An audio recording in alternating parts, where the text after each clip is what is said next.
Live from the Battleborn Broadcast Center, you're listening to ESPN Las Vegas. All right, here we go on this Wednesday. You heard it, Battleborn is the site. Justin Watkins coming up in the middle hour. Willie Ramirez is back in our Findlay Toyota studio. So is James. What's up, Willie? Steven, we got the mic situation settled. We're here. We're good. How are you? I thought you were there for like 2 hours before the show. I was. I've been here. Okay. I'm here. Let's go. Yes. The mic was turned around. There you go. Confusion. It happens sometimes. It does happen. Not to you though. I mean, you know. Believe me, there's screw-ups all the time on my side too. All right, so busy day today, crazy stuff. I don't know what time you got up. Give us the update because I know towards the end of the show we'll find out if you were up at like 3 o'clock. If I was what? If you're up at 3 o'clock in the morning or 4 or 5 or... No, not to, I went to the Aces Mystics game last night, so I got to sleep in a little bit and didn't wake up till 5. Nice. Yeah. I actually started getting up a little earlier, so I've been getting up at like 5:30. So I got up at 5:20 today. I worked for 3 hours. I walked downstairs, and as I joke all the time, Willie, if you can, put your video shot on the screen there.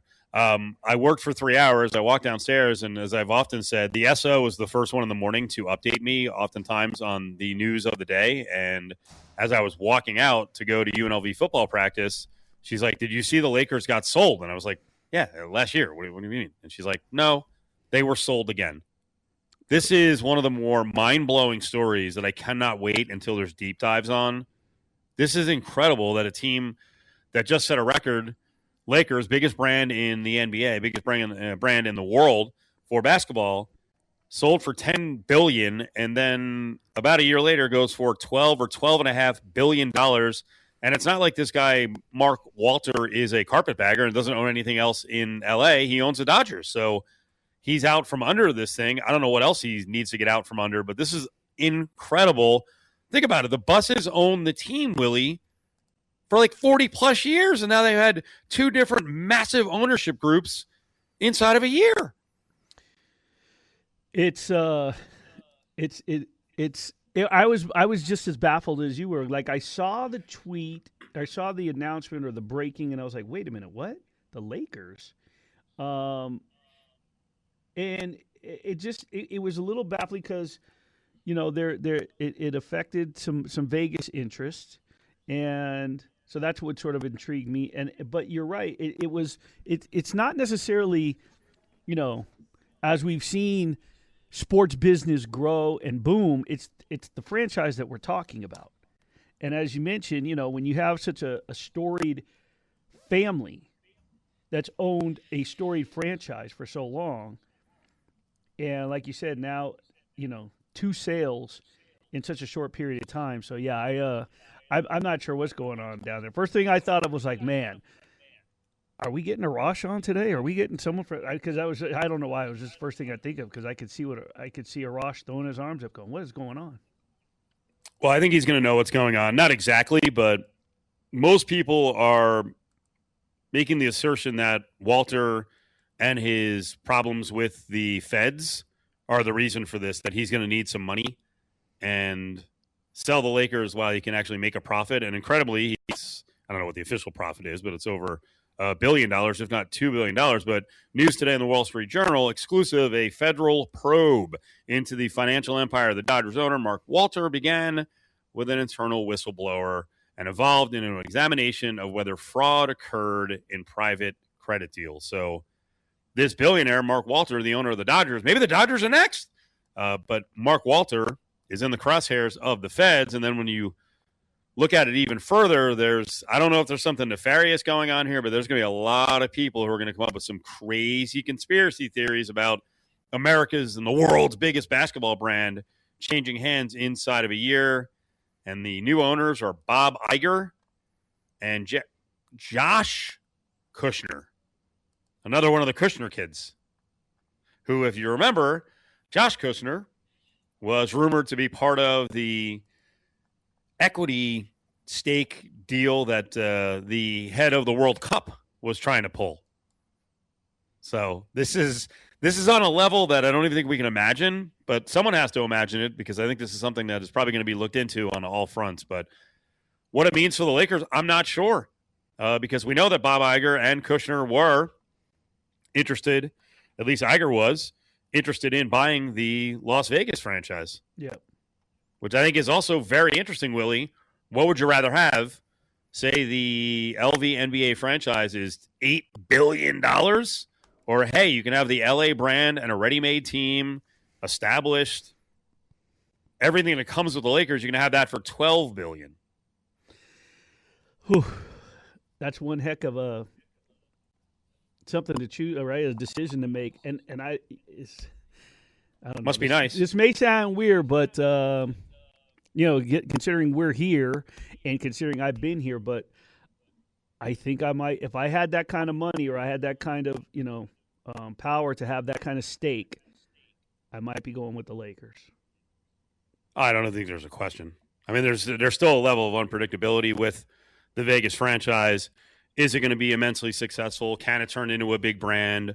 You don't have an arena officially yet. You might have to use someone else's arena temporarily or permanently. I don't know that these guys are ever going to talk about the Vegas end of it, but it is fascinating that they were involved in the Vegas end of it. And I'm sure the folks that are bidding that at least have expressed interest to Adam Silver and the rest of the NBA, I assume would be happy that maybe the biggest money group is out. Now, who's left? We're not exactly sure. The RJ put together another list that was not really full of a whole lot of names. There's 3 official names and then some kind of magic group. And Adam Silver had said a couple weeks ago, there are groups that haven't gone public either.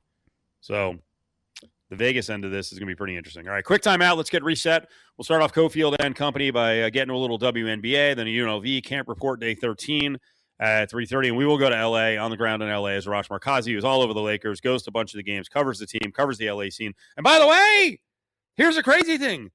Are we looking at an L.A. basketball situation where the owner of the Lakers is out of the NBA and the owner of the Clippers may also be out soon with all the Clippers mess?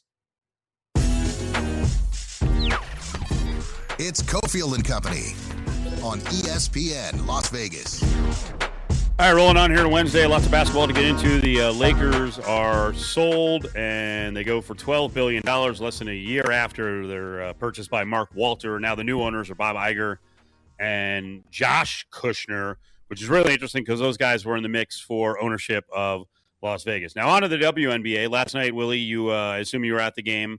Aces deliver. How'd they do so?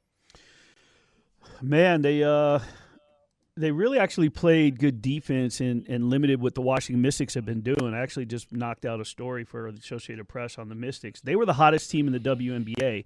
It was June 26th. Washington was in 9th place out of the playoff picture, 8-9. They had just lost to, at that point, what was the league worst Connecticut Sun. And they've gone on an 11-4 run since then. One of the hottest teams in the WNBA. And they come in. And I think the Aces, it was a disappointing road trip. They were 2-3 on a 5-game trip, including back-to-back losses in Minneapolis and Brooklyn. Not the way that they wanted to play against the Lynx and the Liberty. The big 3 in terms of Asia, Chelsea Gray, Jackie Young all took Sunday off. So they get the late flight home. They come in. And I think that they just were, they had their mindset on bouncing back. I think the good thing about this week for them is how well Washington was playing.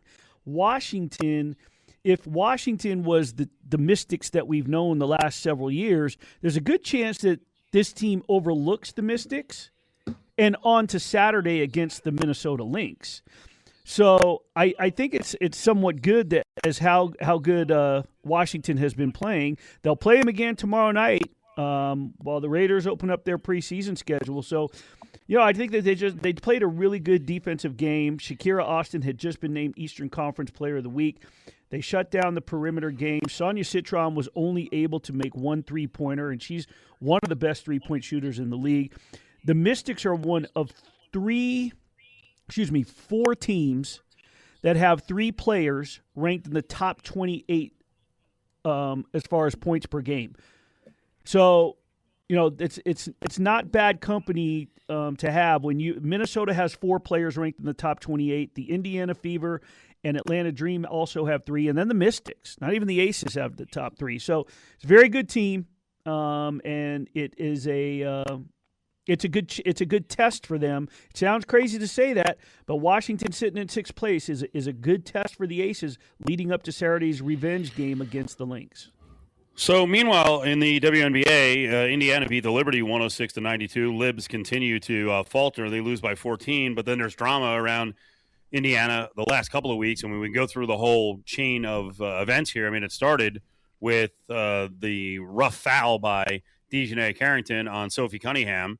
After that, Dejanay comes out and puts some kind of white privilege thing up on social media. Then yesterday she said, I would do it again, basically. I'll foul her like that again. Meanwhile, after that game, after everyone saw Sophie Cunningham get smashed by Dejanay Carrington, it seemed like Stephanie White was more than taking up for Dejanay and kind of defending her like, hey, that's the way she plays. I respect her. And since then, it's been a living hell for Stephanie White, the head coach of the Fever. Explain what the hell's happened here, because a politician in the state has asked for her to be fired, and then Stephanie White got booed by the fans. Let me the opening intros. Let me throw in one more thing. Okay. Now you ready? Yeah. Go ahead. No. Throw in what else are you going to say? It actually started with the Alyssa Thomas foul, because she also said somewhat similar to what she said about Dejanay Carrington, in that she didn't see it. So she had to see the replay, and there's hard fouls, and they're going to happen. So instead of coming out and immediately lambasting Alyssa Thomas, when Alyssa Thomas stood up off of Caitlin Clark and put her fist in her throat, she started catching flack. She's been catching flack realistically since last season. But this season with the hard foul, she's been catching it since the Alyssa Thomas foul. And then, as you mentioned, everything that happened with Dejanay Carrington. So yesterday in her pregame press conference, she absolutely went ballistic.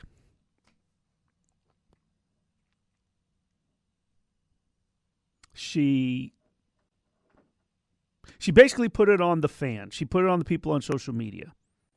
She said that people are creating narratives. They're trying to put a divide, and in creating a divide between her, Caitlin Clark, and her team, that she doesn't stand up for them. And I will go as far to say that she is about as accurate.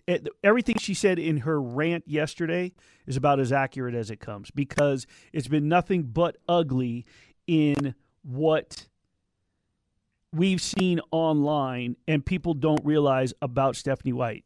I will remind people that Stephanie White, when she was in the college ranks as a coach, she dealt with a mental health situation where somebody took her life. And, she took very seriously her relationships with her players. And for anyone to insinuate that Stephanie White doesn't put her everything and her care into her players is a joke. Okay, you may not like her style. You may not like her system. You may think that she shouldn't be favoring Kelsey Mitchell over Caitlin Clark. Kelsey Mitchell's the best player on that team overall on both ends of the court. You may not like the fact that when she sits Caitlin Clark, you may think that there was the one game where she sat her down because it looked like they got into it over a play call, which wasn't the case. The fact of the matter is, to say that she doesn't have the player's best interest from a health standpoint and think that she's putting Caitlin Clark at risk is a joke. So everything that she went off on, everything that she ranted about, I agree with Stephanie White 100%. Here's what she said. The hate, the fear-mongering, the divisiveness that's trying to hijack our league will not win. It won't win. White then pounded the table. We are united. We are connected. We will not be divided. I'm going to stop there. I don't think they're united. I don't think they're connected. And I think that the hijacking of the league has already won. I don't know how they get it back, but I think they've got internal issues that are allowing people to hijack the league, Willie. You're right, but I don't know if she was talking. The most important thing, are the players united? Well, I think, was she talking about her own team, or was she talking about the entire league? Because she's defending her. The divisiveness that's trying to hijack our league. Our league. Will not win. It won't win. League. I think right now, more than it probably has been in recent years, it's more united than it has been. Does that mean that everybody's in agreement with one another at all times? But I think based off of what just took place with the CBA, yes. I think it's more united now than it has been. Doesn't mean that all 156 players, whatever it is now, with the addition of a couple teams, 100. I don't. What are we at? 15 times 12, whatever that is. 172. So 180, near 200. 180 players. So 180 players. Here's the problem. My question is Dejanay Carrington united with the rest of the league? Because she's the one who lit this fire this time. And there's something every week that has people going crazy about this league that appears to be a league with players who are divided. Okay, here's my question. Is the only reason why everybody's up in arms about Dejanay Carrington's foul is because it was against Sophie Cunningham? Because Dejanay, that's not the first foul that we've seen like that. And, by the way, Caitlin Clark had a foul on Angel Reese in the same fashion last season. How come nobody was up in the arms and saying, the league's at a divide because of Caitlin Clark fouled Angel Reese by putting a forearm across her face and slamming her to the court? Why? You know why. Why? Because she's white? Because she's a darling of social media. Oh, okay. Well, then no, it has nothing to do with Dejanay Carrington. Listen, the hard fouls are not the issue. It's the reaction afterwards. It's tweeting out white privilege. That's not why she tweeted white privilege. It's saying it, but no one knows that. It goes viral, and no one's interested in hearing an explanation. Now, I'll give you a good example of something that went viral last week or 2 weeks ago now. Okay. There was a media domestic violence case. Yeah. There were charges levied at a former NFL player. Yesterday, the charges were dropped. Did we hear anything about that from anyone? Not like No. we do. No. Because you don't hear it because listen, it's a runaway train. I don't know how they get control of it, but the first thing is they have to fix some issues in-house. And they often throw gas on the fire. And Stephanie White is right. They need to be united, and the league has been hijacked, frankly, unlike any other sports league I've ever seen. I'm like, I see the stuff that happens and then some of the bits that are done out of it, and I couldn't even imagine it could get this stupid, but it has. The fans are booing the coach because the coach said positive things about an opposing player who used to be in the organization, and then that gets twisted into she's not backing up her own player. What is this? Yeah, and the fans have been against Stephanie White since she arrived and started coaching from the outset. And I think instead of centralizing the entire operation around Caitlin Clark, which Christy Sides did, Caitlin Clark's rookie year, it didn't work. So Stephanie White tried to come in, recognizing that there is more to this team than Caitlin Clark. So the fans have been against her. They're just always looking for a reason to boo her or go. They've been booing her. It's just gotten stronger and stronger and stronger. Like I said, I don't know if she praised Alyssa Thomas or Dejanay, but by saying this is what they do, it's not surprising. That's their hard foul. That's what they do. Alyssa Thomas did the same thing to Angel Reese last year. Caitlin did it to Angel this year. Don't forget, Sophie Cunningham did it to J.C. Sheldon. So now the foul heard round the world is Dejanay Carrington on Sophie Cunningham. Stephanie White says she didn't see it right after the game. Haven't seen it. That's Dejanay. That's what she did. But she said after watching it and seeing it, yes, it was egregious. But I agree with Stephanie White that you can't sit there and make a judgment. Right? She shouldn't. if she didn't see it and she just thinks it's a hard foul at the time, you can't dwell on it, and you got to move on and coach a game. So once she saw it later that night or the next day, yes, it was egregious. And as far as Dejanay, I'm not saying I agree with why she or what she tweeted, or actually she threaded, if that's the phrase, she posted on Threads by putting white privilege, but what goes beyond the foul and her getting ejected, getting raised to flagrant 2 and ejected, is when Sophie Cunningham did the exact same thing to J.C. Sheldon, who is now Dejanay's teammate in Chicago. J.C. got up, charged Sophie, went at her, and got a technical and ejected. When Sophie got up and put hands on Dejanay, people are trying to correct me. Well, she didn't swing on her; she pushed her. You can't push her. You can't put your hands on another player. Great explanation. She didn't even get a technical. She didn't even get a technical. The difference is, then why didn't Dejanay write that? She knew what she was doing. Why didn't she write that out? I don't know. I didn't talk to her. She knows what she's doing. She's the one the other day who flaunted her Stanford education when she was going at Emmanuel Acho. She knows what she's doing. She knows what she was doing a couple of weeks ago by basically calling Melissa Smith a floozy, whatever you want to call her, was stronger than that. She knows what she's doing. She's not stupid. And that's what I mean by when Stephanie White says, hey, the league is united. It's not united. It's not. They're creating their own problems in many cases. And yes, there is this like super aggressive, female-hating group of males and an audience that guys like Whitlock and Dockich and Outkick, they want to appeal to.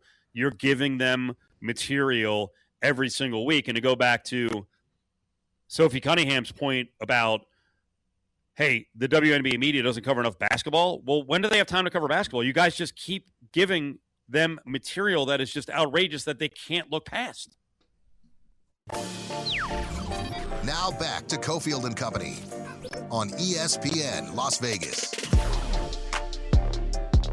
ESPN Las Vegas here on this Wednesday. Battleborn Broadcast Center is the spot. Another day of UNLV football practice with the opener coming up on the 29th of August. And today, Willie, was offensive line day. There was access to the offensive lineman and Coach Louis Adazio. He's a new coach with the Rebels. And, I'm all about the defensive linemen and the offensive linemen. And, one of the big questions in camp is around the quarterbacks, where it appears that there is a legit battle. We talked to Caleb Herring early in the week, and Caleb said, hey, Alex Orji's really starting to look the part of the number one, just the way he's carrying himself. He looks a lot more confident. He's not hesitant like he was a year ago. He's not hesitant like he was in the spring. He looks really confident right now. Austin Boyd is our new center, one of the offensive linemen. He's moving over from his positions of guard and tackle in years past, and he started talking about the competition amongst the quarterbacks, the battle between the two guys, and then I started asking questions about, this is kind of tough for you because you don't know who the quarterback is that specifically you need to develop a relationship with. Yeah, a ton of competition. Both of them are great leaders, and they've both been playing really, really well, and it just further raises the level of competition in that room, and I'm excited, for whoever's going to play week one. They're going to do a great job. How hard is it for you to develop a relationship when there's a competition going on? You don't have one guy. Yeah. That's all about reps for me. As many under center snaps, shotgun snaps, post practice, during practice I could get, that I could kind of get a feel for how they like to do things, their cadence and things like that. So I think we've done a good job off season and now in fall camp, getting lots of reps with all the quarterbacks that have been playing. We talked to Orji about 4 or 5 days ago, and I was asking him about why you can be a great center, and he pointed out that, as he put it, you guys had an encounter.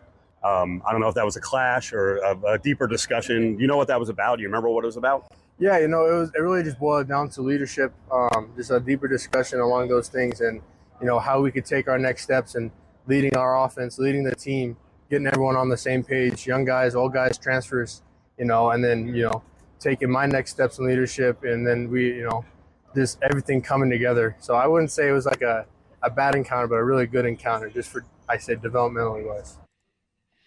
Willie, it's always hard to read the word encounter when people are talking about it. So I couldn't really tell what Orji was saying, that they had an encounter. Yeah. But not that Orji there wasn't a tone to it, but the way I took it was that maybe they had a little battle over something and they hashed it out, and then Boyd kind of told a different version of it. But it is really interesting when you have a quarterback battle and you've got a new center. I'm sure the center would love to know, hey, who's the guy? Yeah. Because from the center's perspective, and I'm sure Linderbaum is going to go through this as well. Maybe not so much with Kirk Cousins, but when the quarterback position is a little in flux, generally an experienced center will kind of take over more of the calls and kind of seeing things. So I'm not really sure where Austin Boyd is now in terms of what is being asked of him. Well, there's a lot to it in terms of the cadence, right? I mean, not to sound, I don't know how to say this other than the hand placement, the movement, like how you're approaching. I mean, in a sense, there's a lot. That feels different. There's just a lot of different approach to the position, right, yeah. And like I said, the cadence and how you're calling things, how you end a cadence. You know what I mean? You could be someone who shorts a word here and there. It's just very different. There are nuances. My question is to you. You just said leading into that interview, apparently there is, and then coming out of it, you said there is a quarterback battle. A couple weeks ago when we were talking, you were like, yeah, they're saying there is, but are you buying into that there is, or are you still believing that there isn't? I still think it's 80-20 in favor of Jackson Arnold, but I think if you remember initially when we talked about this, I said it was like 95-5. Yeah.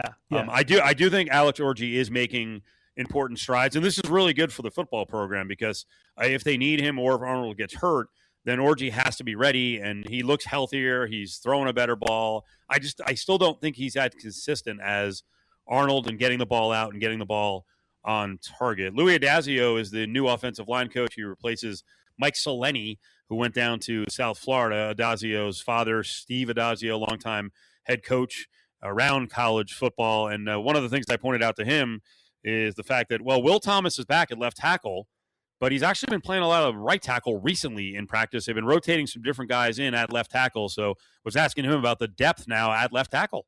Listen, he's just switching his feet. I know there's a big debate out there about, you got to switch sides. And, there's a little mental component, a little physical, but he's taking a lot of reps. He's an older guy. He's playing a lot of football. He can do it. And once again, it's just trying to find the best combinations of who can line up where, who can line up next to who. And as we're still in the mid part of camp, we can do some of that before we really hone in on who's exactly lining up where. Some of the other left tackle candidates are kind of interesting. I don't know that I saw Alakai Afoa playing a whole lot of left tackle, but he's looks like he's moved up a little bit. So what's good about him that you have him out there? Yeah, Alakai is a really explosive guy. He can accelerate. He's got a really bright future. He's an older guy, but he's young in football. He hasn't played a lot of football. I mean, he was in JUCO a couple of years, only played a couple games in junior college, and then was here last year and redshirted. And so, I always joke with him. I'm like, you're the oldest freshman I have, you know what I mean, in terms of football. So I just think I'm really, really proud of the growth he's had from January to now. And I think he's got a really bright future. You got Metzger late, and looks like his versatility might be top of the food chain. Yeah, went up to Massachusetts and grabbed another Northeast dude. You know what I mean? We're invading Las Vegas now. But he's been a great addition this summer. Once again, you're talking about a guy at Holy Cross he started over 3 years at 3 or 4 different positions. So he can do a lot of different things.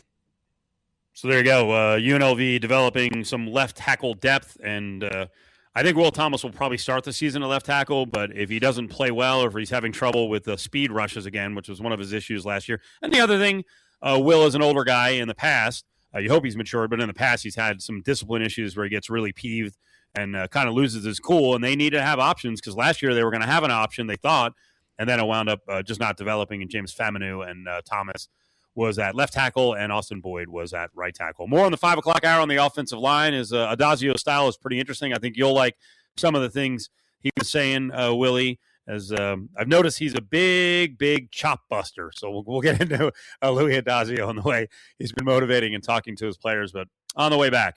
Major news today, the Lakers are sold. They're sold in less than a year from the Mark Walter Group. To a group that was interested in buying the Las Vegas NBA team. So what does that mean for both cities? It's Cofield and Company on ESPN Las Vegas.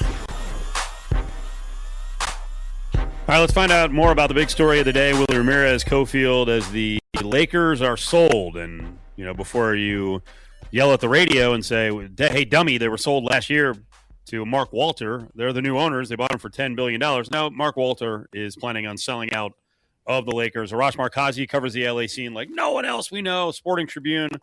Arash, Did you hear any whispers of this? Were you shocked this morning?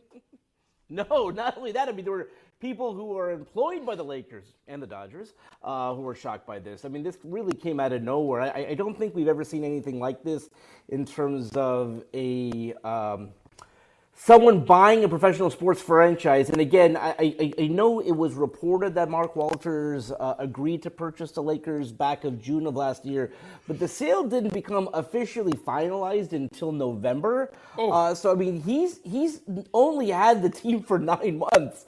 So the fact that he would turn around and sell so quickly, obviously there's some red flags there. There's a lot of questions. We'll probably know about that more as time goes on. I mean, he is under a federal investigation right now. Separate story. We'll see what the connection is there. But yeah, I mean, shocking turn of events.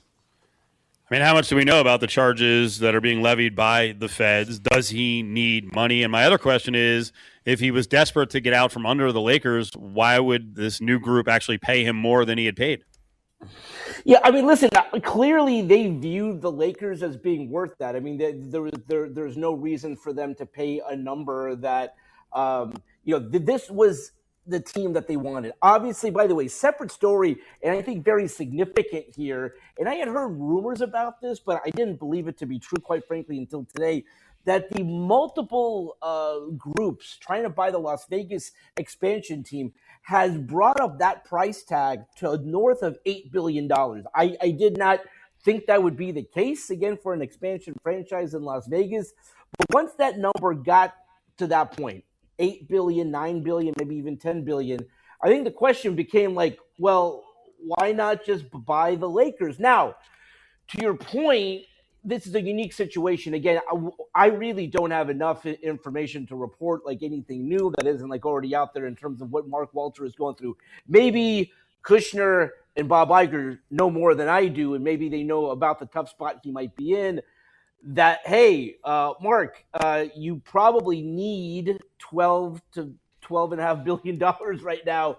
How about you sell us, the Lakers? So again, there's a lot of interesting things in play. I think one of the more fascinating parts of the story, according to Ramona Shelburne, is that this all came together in 72 hours. That's mind-blowing to me.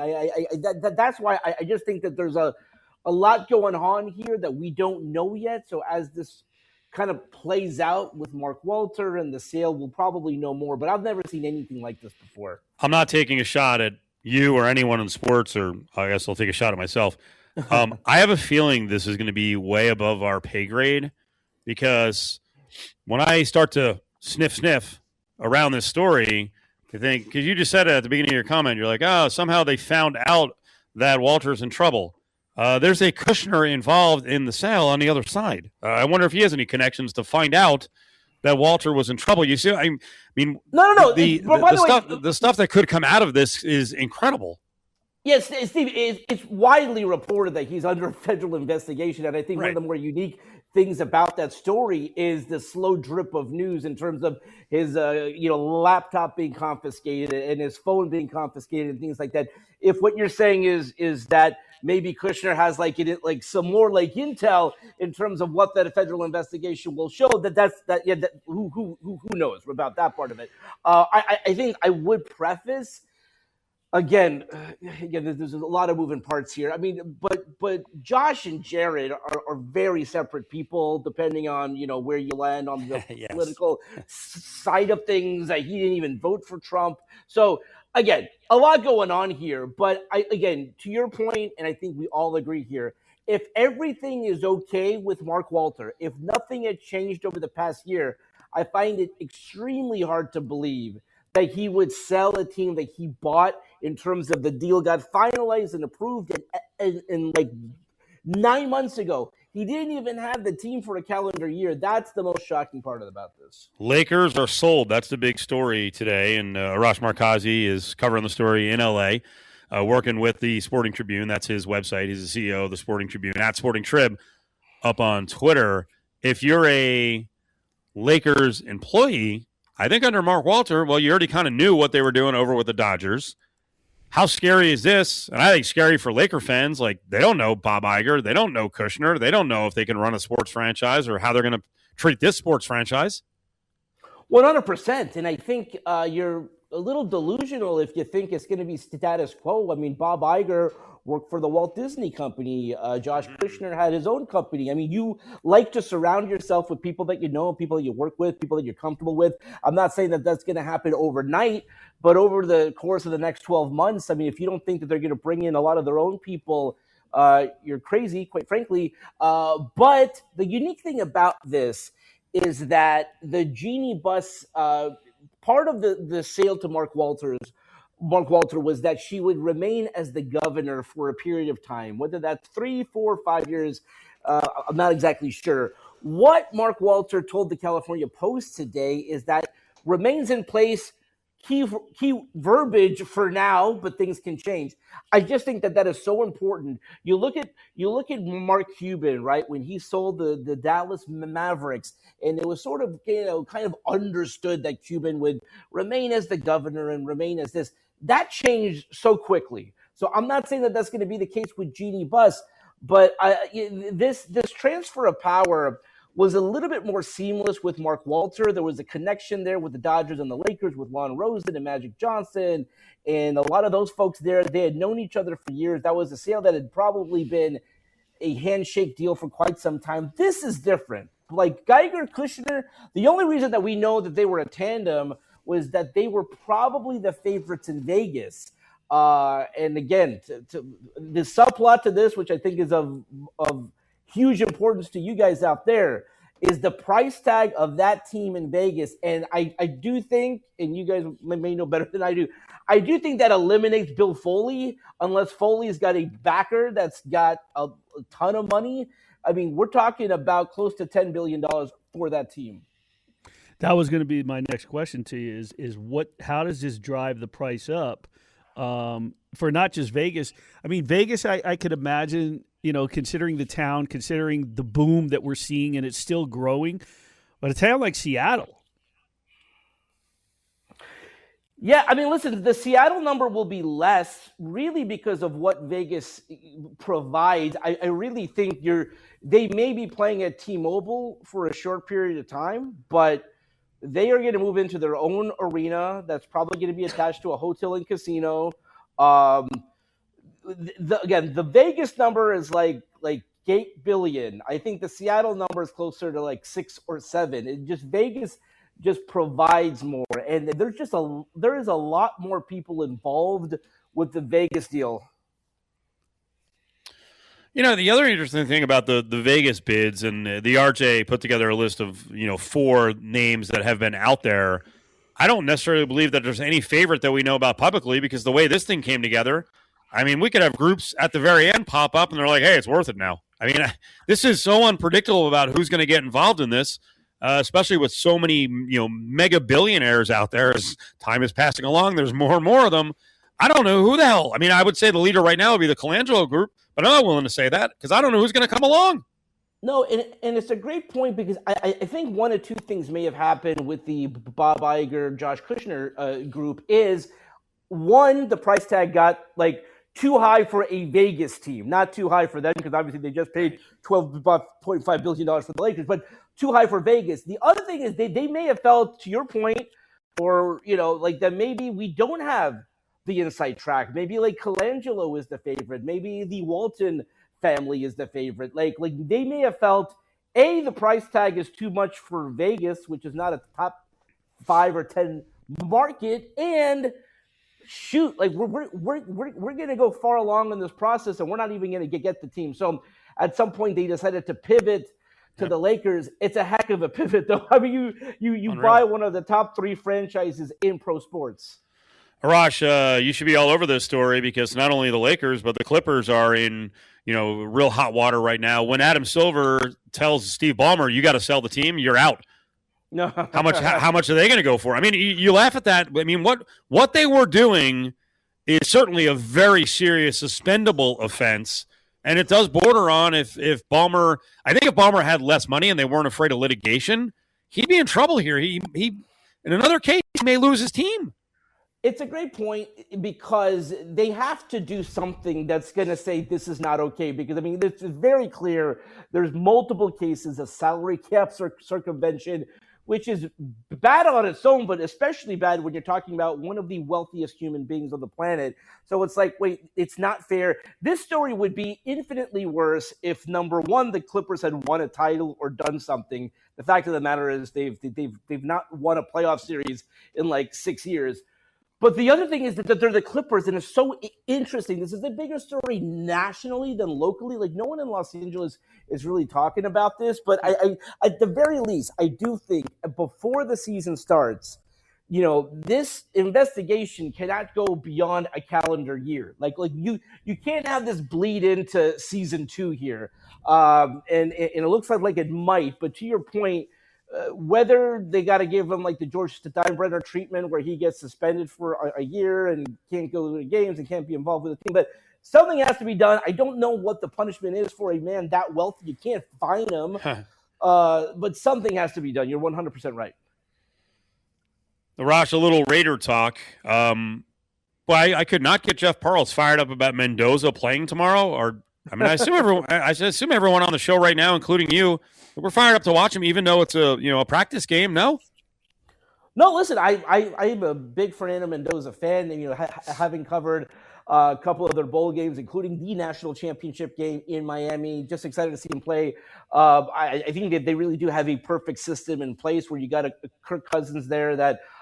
I don't see a scenario where he is not the week 1 guy, but I do want to see Fernando Mendoza in the preseason. I do want to see what he can do. I know it's the preseason, but these are the things that you kind of watch for. When the number 1 draft pick is going to play, that gives me something to watch for sure.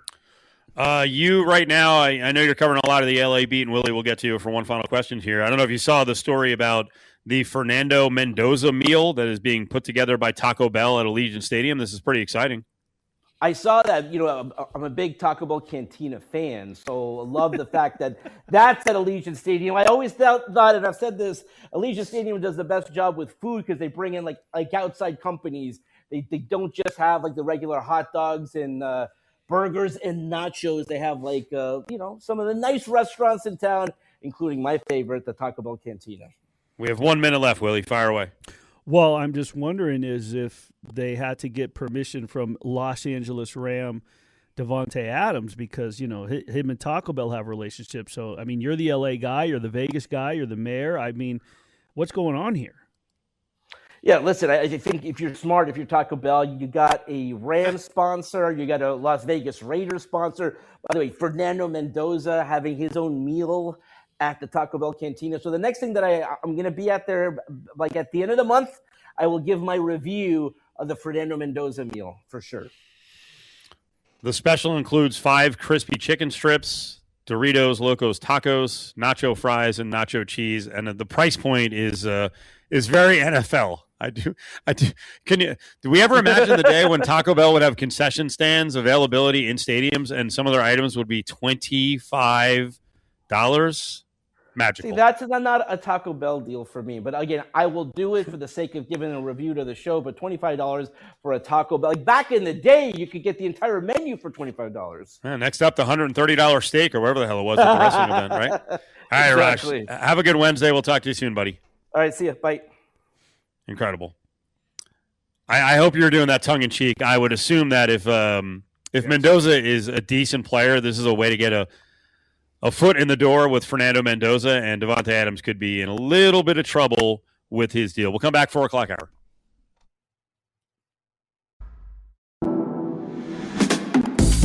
It's Cofield and Company on ESPN Las Vegas and ESPN Reno.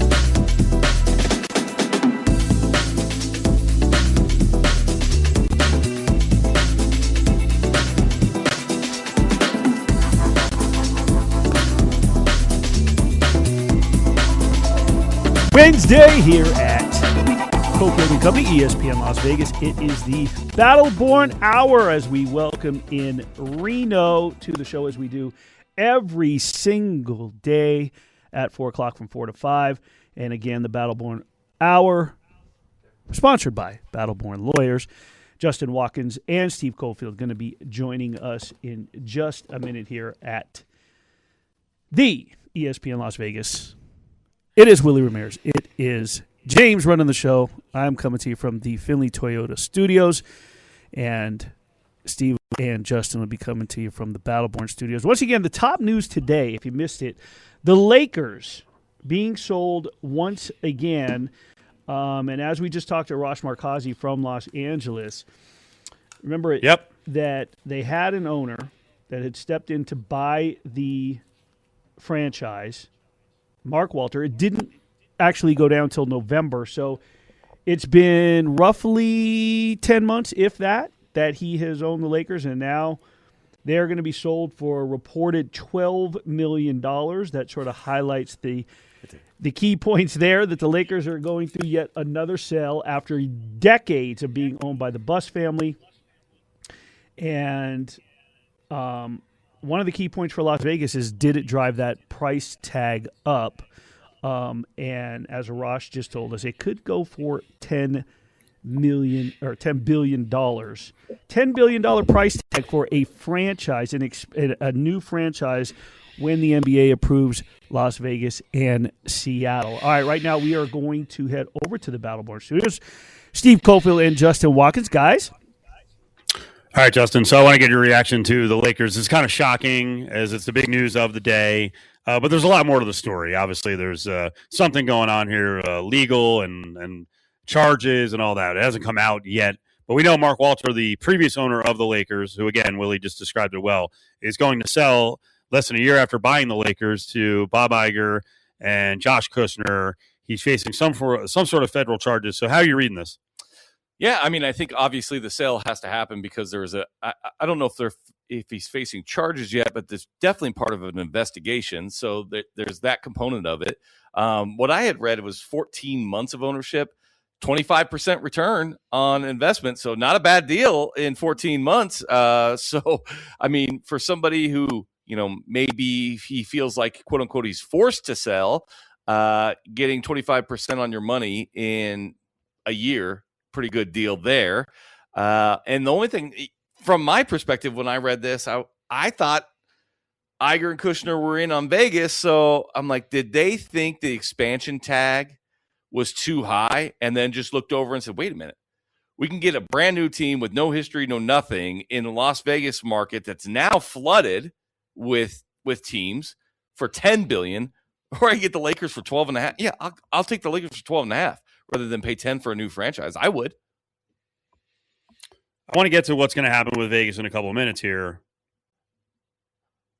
I mean, what do we think? Is there going to be was there some deal making done here? I mean, as Arash was pointing out, not all Kushners are created the same. Yeah. But you do have a Kushner connection here. You've got federal charges, potentially an investigation, at least.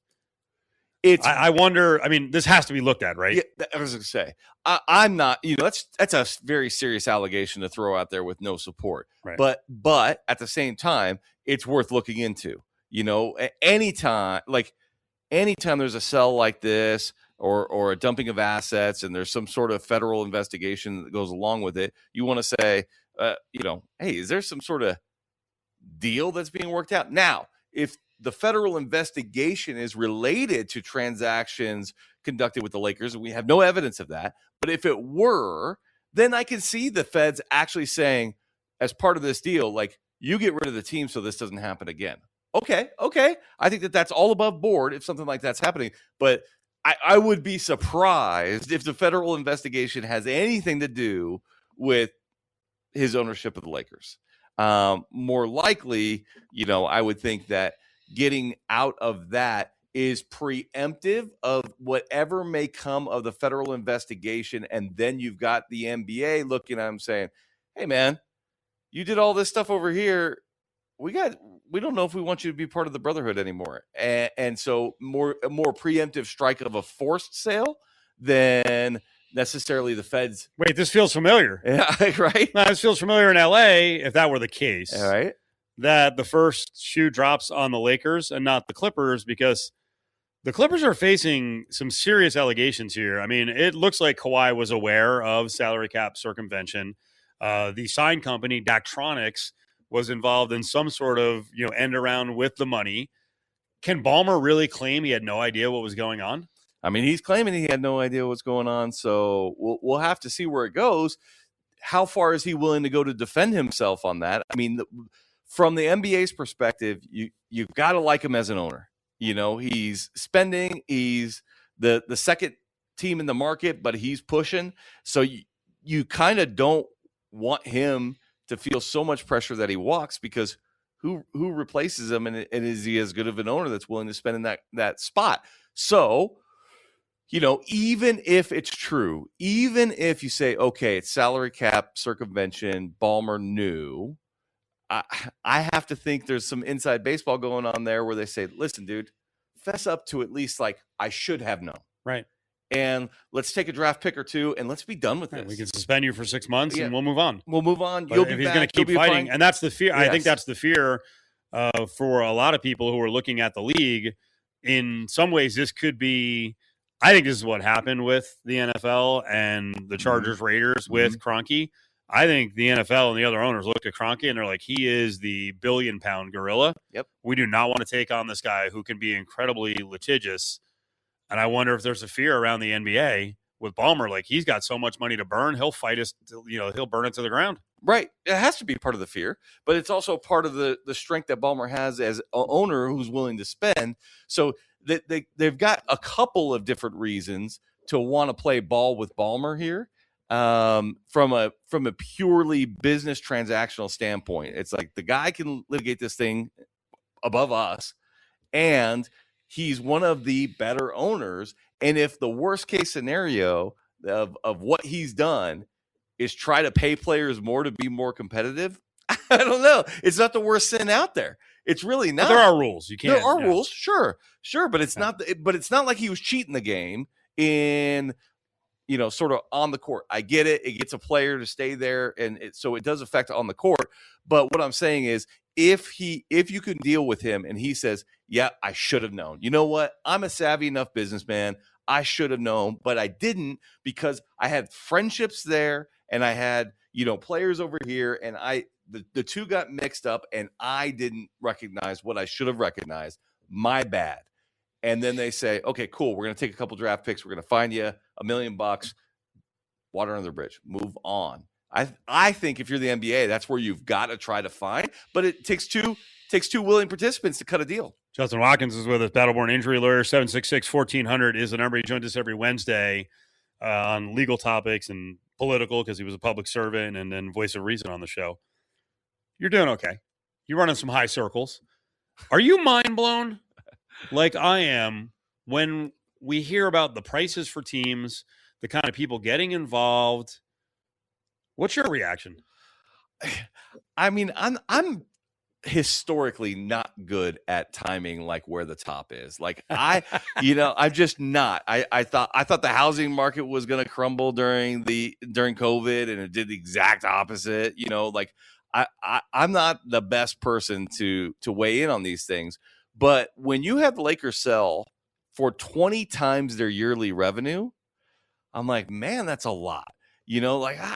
It's not like people invested in Elon Musk and they're, Tesla's the most valuable company, even though they don't produce the most revenue, because he's some people see him as a visionary. They're not investing in the company. They're investing in him. Now,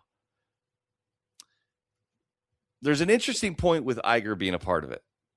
And Iger might be able to look at all these media deals and say, they're undervaluing themselves here. They're undervaluing themselves here. And he may be the kind of mind and media savant to be able to jump in and turn Laker revenue up 20 or 30% year over year, just by recognizing the value of the product and what other teams are getting that maybe prior ownership wasn't aware of.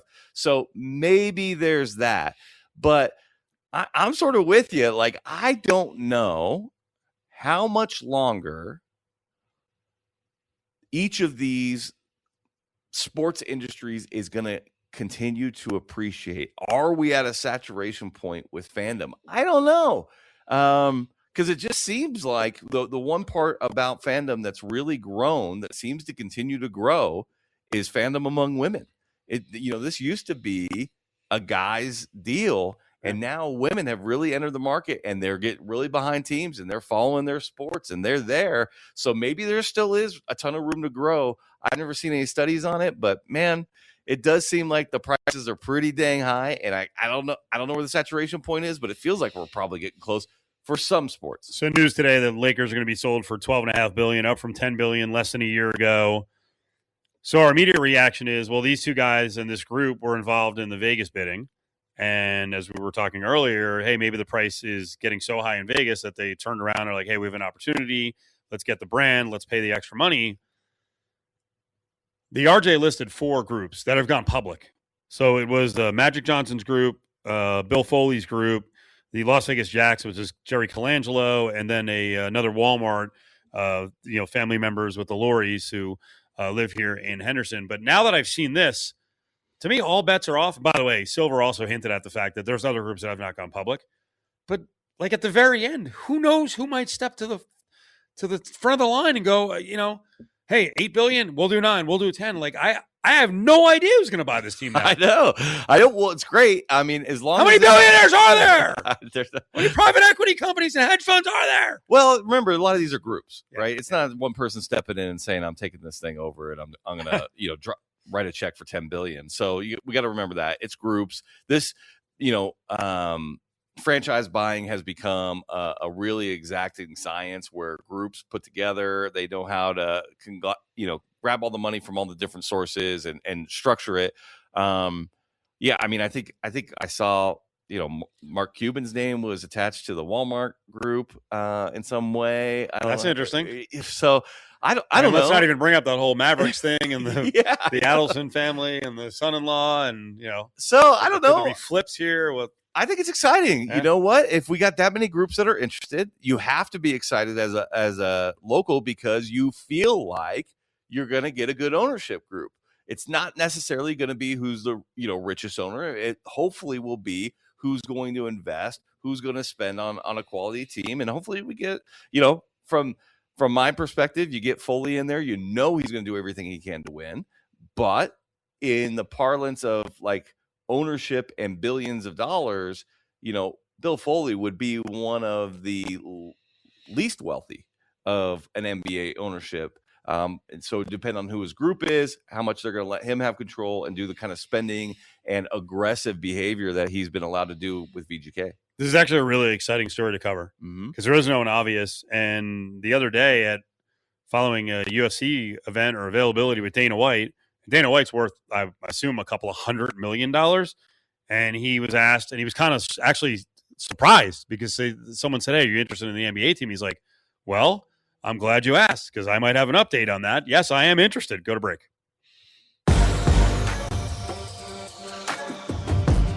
It's Cofield and Company on ESPN Las Vegas and ESPN Reno. So I'm glad this Lakers thing happened today. It's Cofield and Company. You heard it. Battleborn Injury Lawyer. 766-1400 is the number. 775-766-1400 in the north. We're on ESPN Reno and ESPN Las Vegas. I'm glad the Lakers thing came down because there hasn't been a lot of flow of information on the NBA expansion ownership groups potentially. We've sort of laughed off the arena proposals, but I think an arena proposal came down this last week that actually means something. And that was the idea that Caesars now has an interest in developing its massive piece of property on Koval across from the F1 facility. Well, all that work is being done on that back side of the strip over there. You got Sphere, you got the F1 facility. So yeah, I'm with you. It's interesting. I mean, I am the clicker of the clickbait when it comes to these like projects, especially sports arenas. I think we've talked about it before.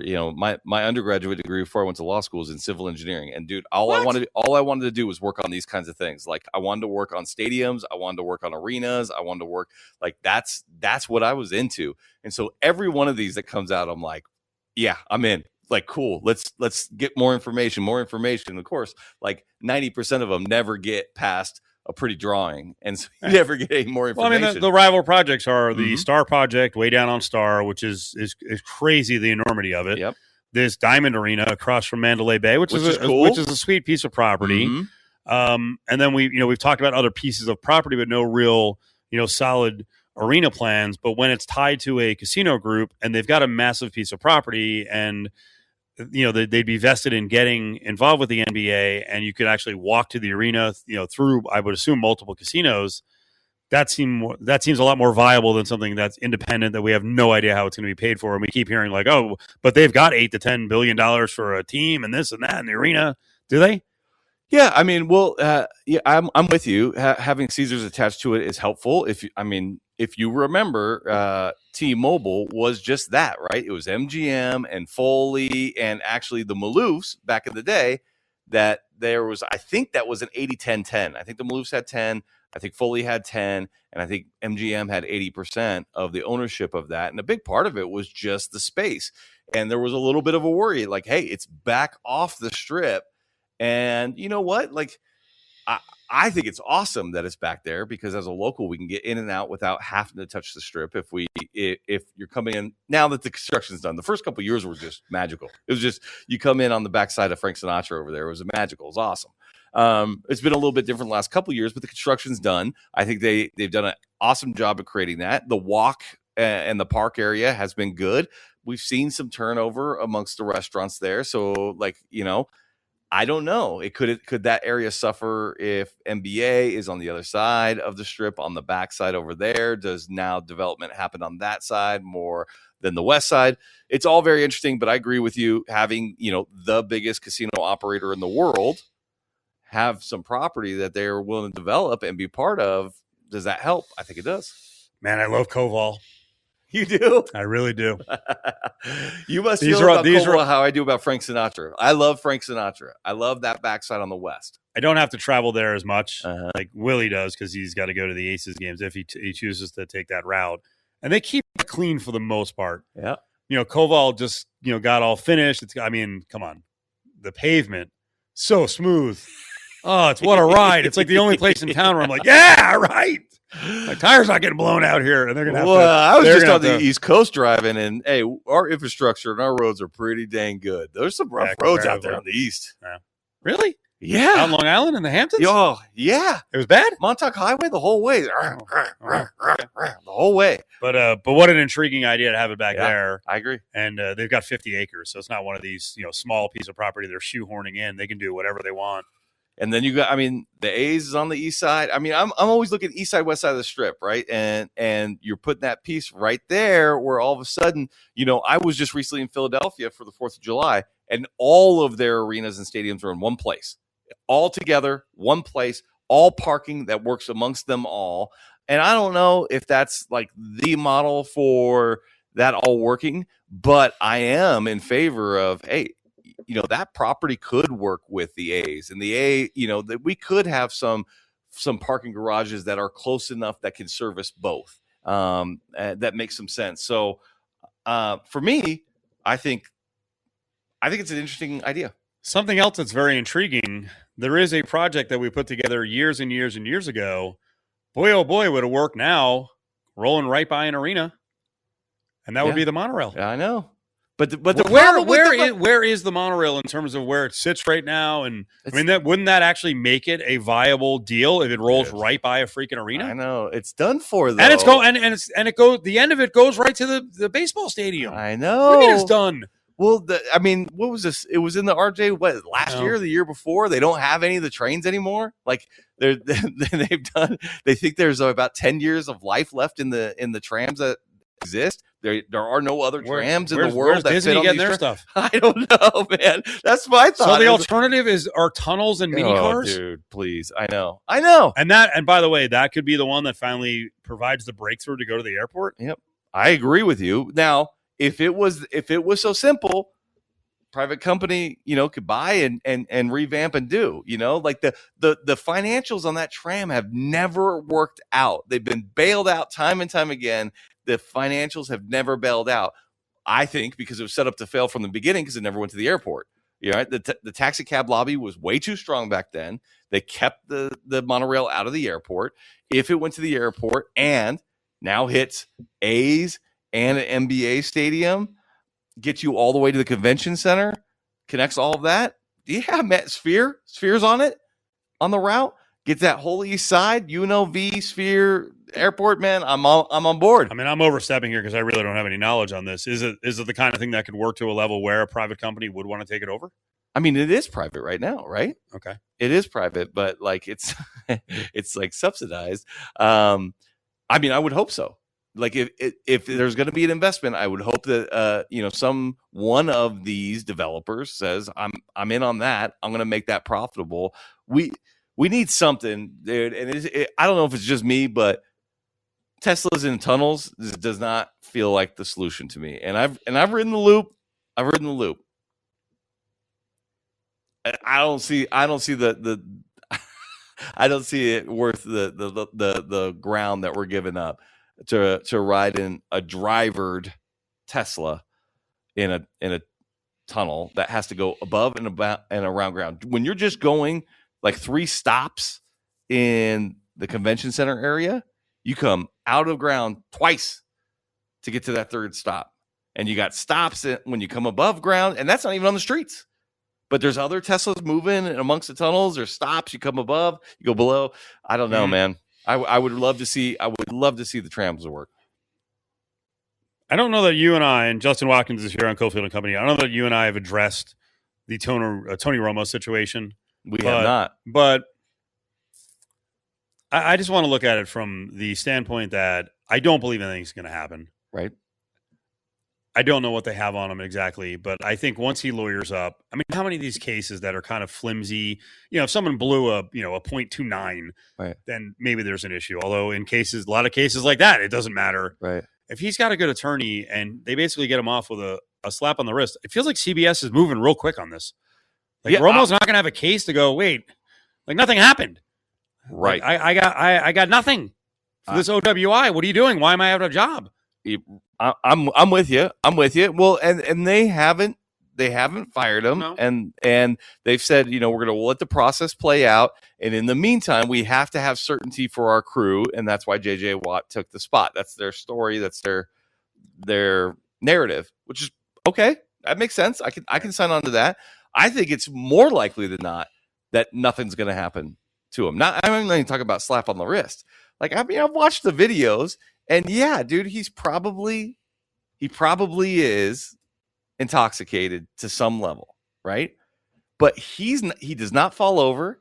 He does not really fail anything. The only thing that gives you the indication that he's intoxicated is how talkative he is to everybody and not really understanding the instructions. Right. Although, just watching the video, the lady who's giving the instructions continues to give the instructions in a way that I feel like is slightly confusing and clearly is confusing because another officer steps in and is like, no, what she's saying is she needs you to do this. And he's like, oh, okay. And then he does it.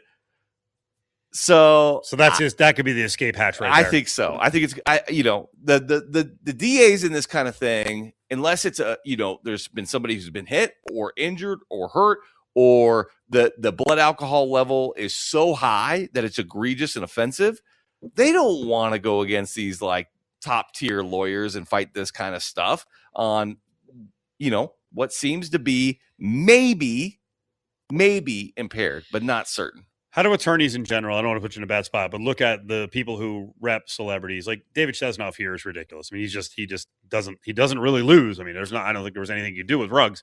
Because one of the cases I was alerted to by our friend Judge Dan, I guess Steinberg is very big in Denver, and he just so happens to be representing the former Detroit Lion, Terrion Arnold. And as soon as I heard that, I'm like, nothing's going to happen, Arnold. Well, and by the way, now there's like 7 teams looking at Arnold, so they must be getting some intel here. Like, I don't know what the Lions were thinking, but in the legal system, he's probably going to be okay. I imagine that 30 seconds. I imagine that every jurisdiction, every venue area is different. I will say, like you just brought up Chesnoff, reputation earned. Like, he's the real deal. Yep. He's really good. And we're in a market where a really good attorney who's been doing it here for a long time matters. It still matters to have Las Vegas roots when you're in the court system here and knowing how it works, because it's not like California where there's this manual of it. This is exactly how the courts work. It is about experience in the courtroom and being here. On the way back, another opinion on what happened with the Mountain West and the Pac-12 and the lawsuit. Chris Murray from NSN chimed in. Want your take on it?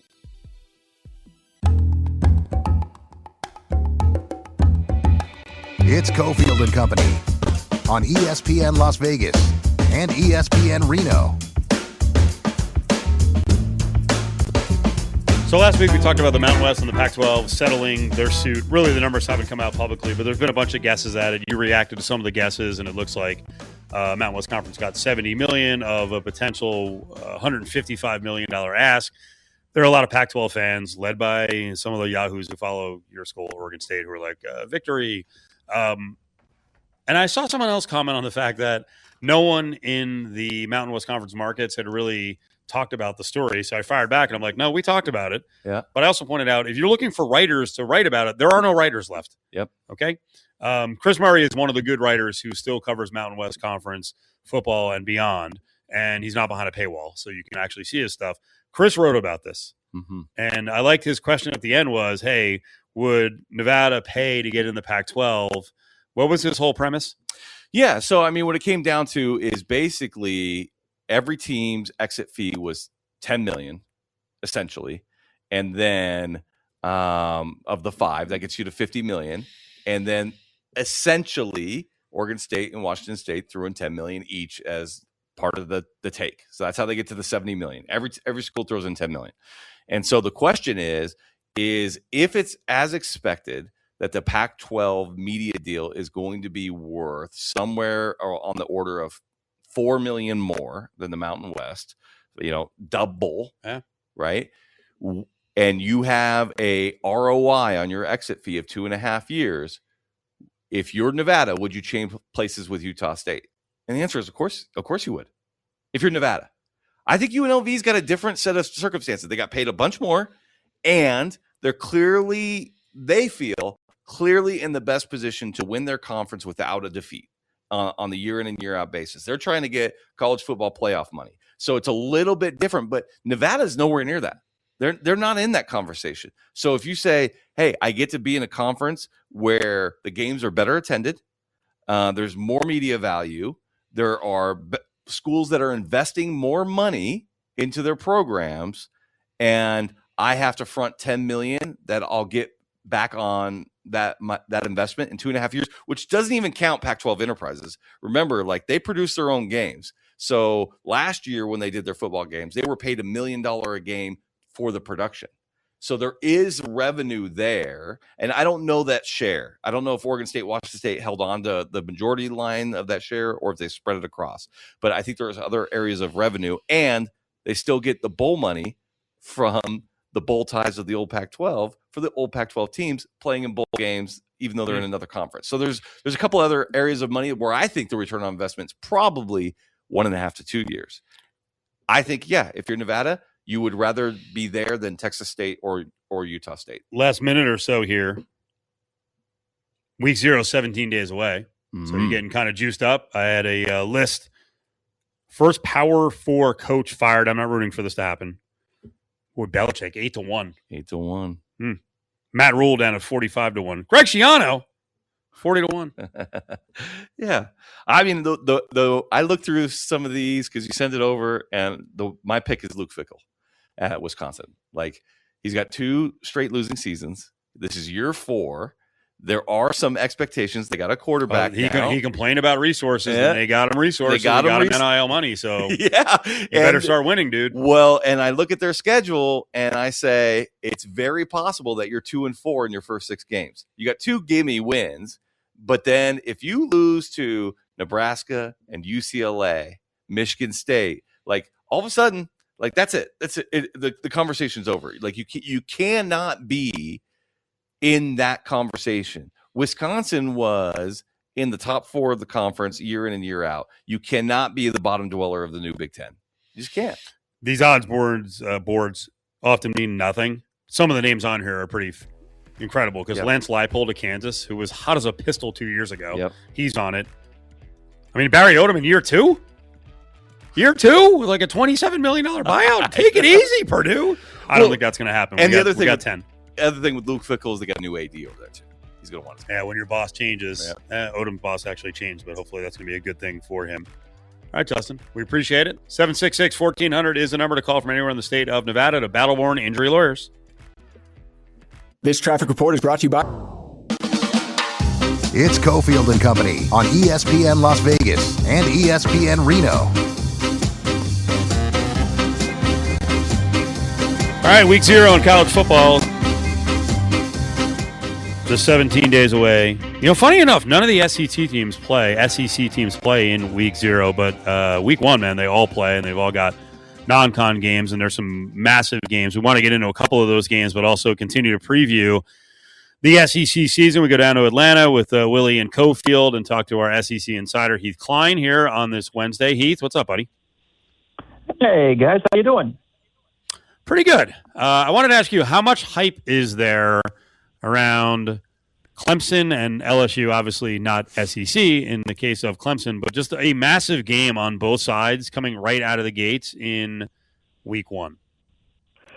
Yeah, Lane against anybody would be a big deal. And Lane is, kind of one of the faces, I guess, of the new way of doing things, this completely transactional way of doing things versus Dabo, who's kind of tried to cling to the old way as much as anybody publicly could. It creates a fascinating matchup for that opener. And look, I mean, if you're just judging Clemson on what they've been, I mean, there's no getting around it. They have been sliding backwards. Steve, if you look at them over the last 3 games and their openers, they can't score.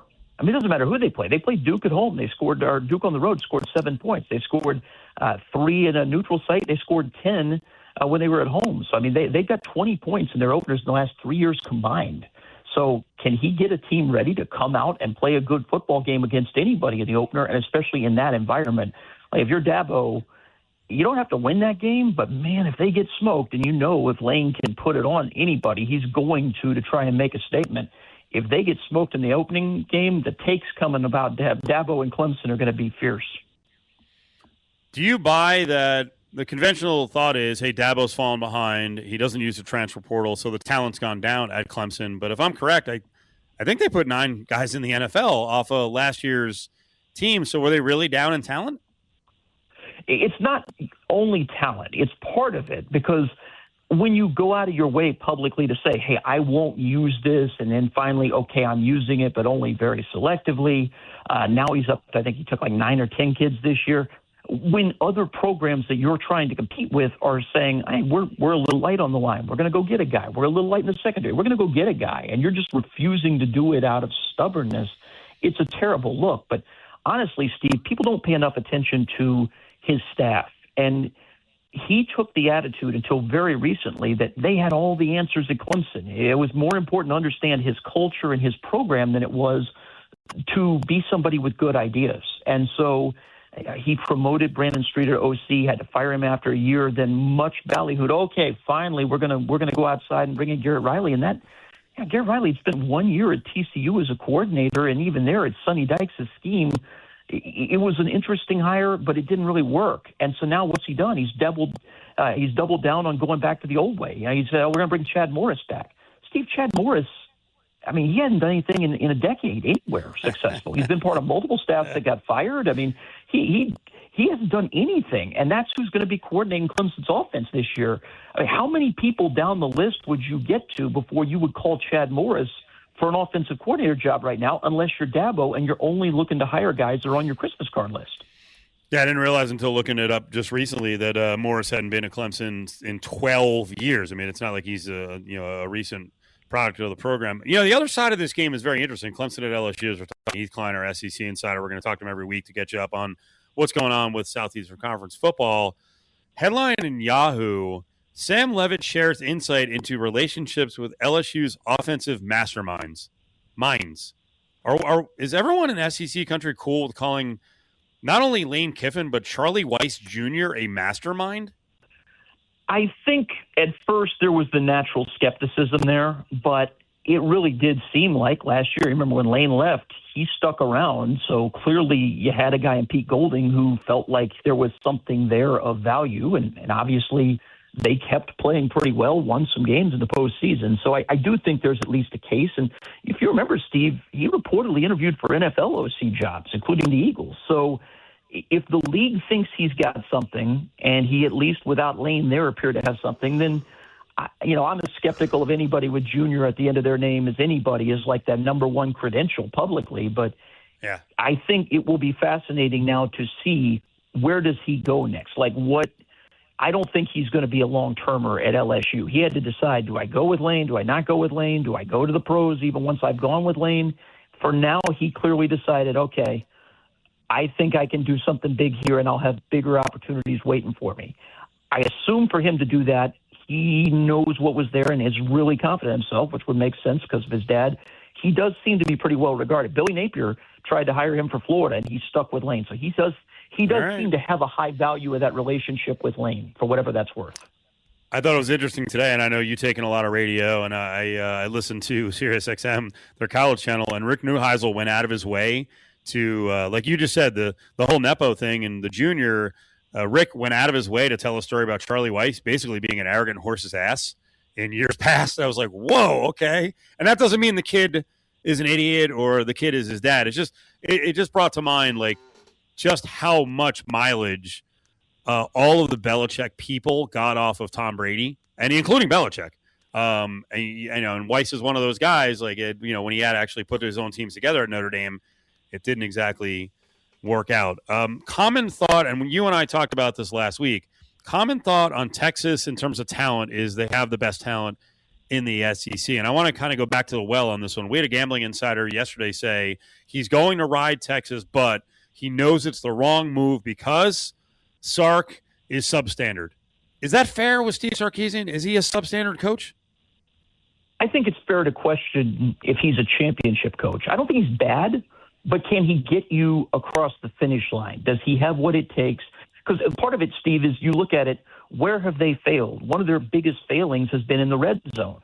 They lost against Ohio State 2 years ago in the playoff because they couldn't get it done in the red zone. Well, who's in charge of that? That's Steve Sarkisian.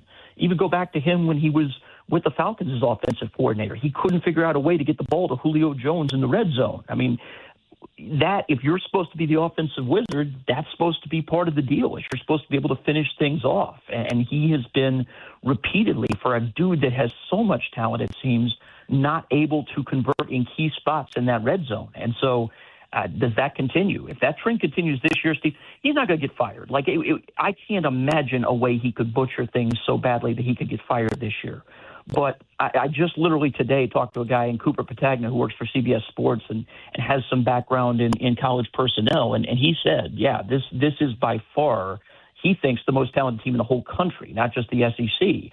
He thinks there could be 5-6 first-round picks on this team. So I do think in Austin, if this year it doesn't happen, if they're not either champs or playing for it, either it's going to have to have been some amazing issues with injuries that are just totally understandable, or barring that, I think it's going to bring a lot of heat on that guy of just what will it take to get you where you can win all the games if this crop of talent couldn't do it.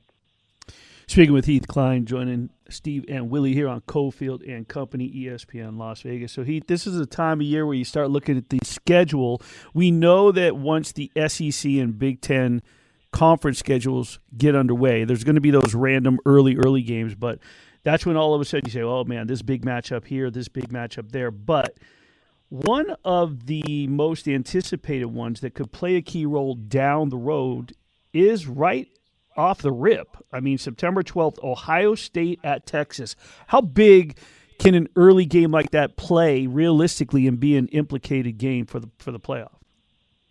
It's enormous. I think for both teams, not because you're going to make or miss the playoff based off of that game alone, of course, but look, last year, I mean, that was one of the arguments Texas made. Oh, if we played Ohio instead of Ohio State, we would have made the playoff. And the thing is, they're probably right. That doesn't mean that you didn't benefit from playing Ohio State first. Who knows? Maybe you did better because you challenged yourself. Maybe you got ready for the season better because you were playing Ohio State instead of Ohio. You can't ignore those factors too. But yeah, that game, especially for Texas, if they lose it at home, like last year was the opener, and they lose it on the road, but it's like, okay, you're losing the defending national champs by a touchdown. How big a deal is that? If they lose at home, Willie, that absolutely becomes a huge cloud of pressure over them, and you wonder, frankly, based on how Sark has handled things in the past, how well they'll do if that happens. Now, there's the usual suspects in terms of the teams at the top of the SEC that are going to, make their run at the playoff, and then those ones that coming into the season are on that hypothetical bubble, if you will. As you hear and read about other training camps in other conferences, what teams do you feel in the SEC are going to be in danger and need to put together a significant season to make their case? I think Oklahoma's a really interesting team because last year, they beat Michigan early in the year and they made the playoff, but they lost at home in the playoff against Alabama. The year before that, I mean, they were terrible and had to remake their staff. I don't know if you guys have seen the footage of what their quarterback, John Mateer, has done, but, I mean, he is super jacked now. He looks like an action figure. So he's gone and gotten all beefed up. But last year, what his problem was he broke his hand. He broke a bone in his hand, and so he was never quite right, it seemed like, after he came back from that. The fact that he has bulked up this way makes you, are they going to run him a lot this year? Is that what the thought is? Like, it's just kind of hard to understand why he looks like this, frankly, after the way he had played before this. I'm mighty curious to see what happens with that team, because last year that was the built-in excuse for the offense was, well, look what they were before his injury, look what they were after. He probably came back too fast and the hand hadn't healed. This year, if they look like they did the second half of last year, I think that they'll have a rough road to get where they want to go. Heath Cline's with us, SEC Insider on Cofield and Company. As we build towards the season, what are realistic expectations? Actually, let me restate that. What are the unrealistic expectations around Alabama for the Crimson Tide? And, I started looking at that first game against East Carolina, and East Carolina's not a world beater, but they are expected to compete in their conference. They're over under 7.5 wins, and they're getting 28.5 points against Alabama as they transition to new quarterbacks or quarterback. Yeah, there's reason to wonder about them. And if you look at their schedule, Steve, I mean, the one thing with Alabama is they have got to open 5-0, because if they don't open 5-0, then they have all of the challenging games for them right there in a clump after those first 5. They've got a 4-game stretch where they basically, the philosophy, it's not what any Bama fan wants to hear, but it's got to be you run the table in the first 5. Then between Georgia at home, at Tennessee, A&M at home, and then at LSU, split those. You're 2-2 there. You close out with winnable games: Vanderbilt, Tennessee, Chattanooga, Auburn. You're 10-2. Maybe you're in the SEC title game, but you're definitely in the playoff. Like they cannot get to that stretch of 4 games saying you got to be 3-1 or you're not going to get there. So will they do what they did last year and trip up over an FSU that nobody saw coming? As a South Carolina, for example, a more dangerous team than people are thinking they are right this minute. Like, they got to go 5-0 to start the schedule. And I think they probably should, but there's just enough. Like you say, new quarterback, there's some questions that if they choked on one like they did last year, man, it could change the mood there in a hurry. And the thing is, they're not going to get rid of DeBoer, but that doesn't mean DeBoer's life couldn't be miserable dealing with those people if he loses one of those first 5 games. Because if he does, Steve, I mean, they're going to immediately fast forward to the part where we're 8-4 and playing in Tampa in like the former Outback Bowl. That's immediately where their fans are going, and you know how they'll react if that's where they think they're headed. Heath, great job. Have a good week. We'll talk to you next week as we get closer and closer to the football season. Looking forward to it, man. There he is. Heath Cline, SEC Insider, right here on Cofield and Company. 5 o'clock hour is on the way. Myles Simmons will go to the NFL, find out what's going on around the National Football League, and a little more UNLV camp talk in the 5 o'clock.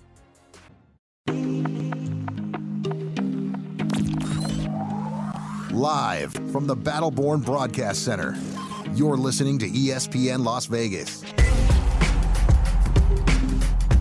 We get to the NFL here in a couple minutes and a lot more on the big sports news of the day, especially in our region, because we have an NBA expansion team up for grabs, and one of the ownership groups, at least prospective ownership groups, decided to buy someone else with the Lakers. So we'll get to an update on that in a couple of seconds. A's baseball, another finals in, another loss. They're now 47-74. Things continue to fall apart. Willie, as Tampa takes him out 8-4. Liam Hicks with a home run and 3 RBI. And on the other side, as they continue to experiment with relievers turned starters, the A's pitcher, Jack Perkins, gets smashed. 5+, 6 runs, 12 hits. His ERA is 7.04. And now we get the news from Martin Gallegos that it's looking unlikely for Nick Kurtz to return this season. The PRP injection on August 4th went well, but has to be in a brace for 4 weeks after that. And Kotze said 4 weeks of no mobility. You can do the timeline. Scenario's not looking good for Nick Kurtz, and that sucks big time because obviously he's a developing star, and you want to get these young guys out there getting more and more experience. Let's get to Myles Simmons. Myles, before we get to the NFL, always got to start out with something else, right? I got to get your reaction. I mean, you're right there.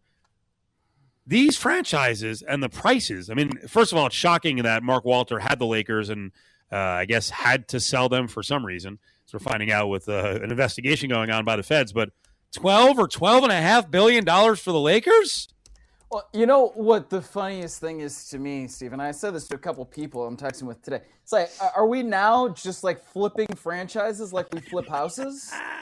Like flip or flop, NBA franchise edition, where they come in, they pay, what they paid, and they make a cool $2 billion for it after literally a year. I mean, that is wild to me, the way that this has all unfolded. And I think that there is more to the story.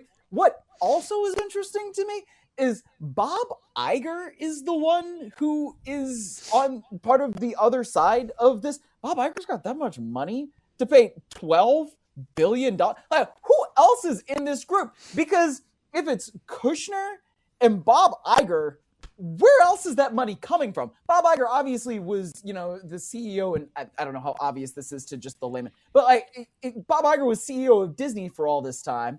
But it's not like he was making $1 billion a year. He's making, 20+ million.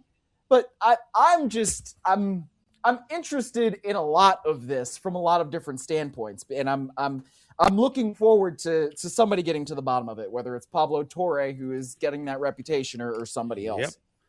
Well, it's got to put ripples around the National Football League because you still have all these legacy families where teams are being passed down, and we've seen Mark Davis start to cash in on the valuation of his team and sell off parts of the team. I wonder how many owners around the NFL are like, we better go and get like $2 to $5 billion while the getting's good here. I'm not saying NFL teams like it's going to be a crash of values around the NFL, but right. I mean, it's got to be enticing to sell off part of your team when franchises are being valued this high. It is, and I think we've seen it, and I don't have that off the top of my head, but there are multiple teams that have had more minority folks. I really put that wrong, didn't I? Just there. Be careful on that one. Teams, I know, right? There have been a lot of teams that have gotten in minority ownership groups. That's a little bit better, so that they're in getting that influx of cash. And it's not like NFL teams need that. Like the NFL prints money. And that's one of the things that has kept some of these families in there, like the McCaskies in Chicago, like, the Davises with the Raiders, like the Spanos family with the Chargers, where like this is the family business. Clark Hunt, another one with Kansas City. So, that's where this can change a little bit, and between, building new stadiums, getting that private equity in there, if that's the case, or, another minority group for ownership, selling off part of your team. Like there's so much that is going into that now. And yeah, sports a huge business. And when you see the Seahawks sell for what they just sold for, and then you see the Lakers sell what they just sold for, I mean, this is probably not going to happen. But if you're the Spanos family and you see the Lakers just sell for that, right, and the Clippers have sold for billions of dollars lately, and you got to think to yourself, man, at what point do we just cash out of this and let the Chargers go to somebody else? I don't know. I think it's an interesting question. Speaking with Myles Simmons, PFT, joining here, Willie and Steve on Cofield and Company. So, Myles, to the NFL we go. I A lot of people were shocked at the decision before preseason game number 1. I wasn't, because I thought it was a clear-cut choice when they brought Kyler Murray in. But do you think the Vikings made the right choice? Yeah. I mean, look, if J.J. McCarthy can't beat out Kyler Murray, then, I mean, at this point, like, we got to keep moving forward. The Vikings are a team that has, I don't know if they're a championship roster, but there are players on there, on that squad, and coaches on that squad that are elite. Yeah. I think we all believe in Kevin O'Connell as a head coach and offensive play caller / schemer, right? I think we all believe in Brian Flores as a defensive mind. And so I think we all believe in Justin Jefferson as, you know, if not the best receiver, one of the top 3 receivers in the National Football League. And so if you have all of those elements, you can't be held back by your quarterback. And that's what it was with J.J. McCarthy.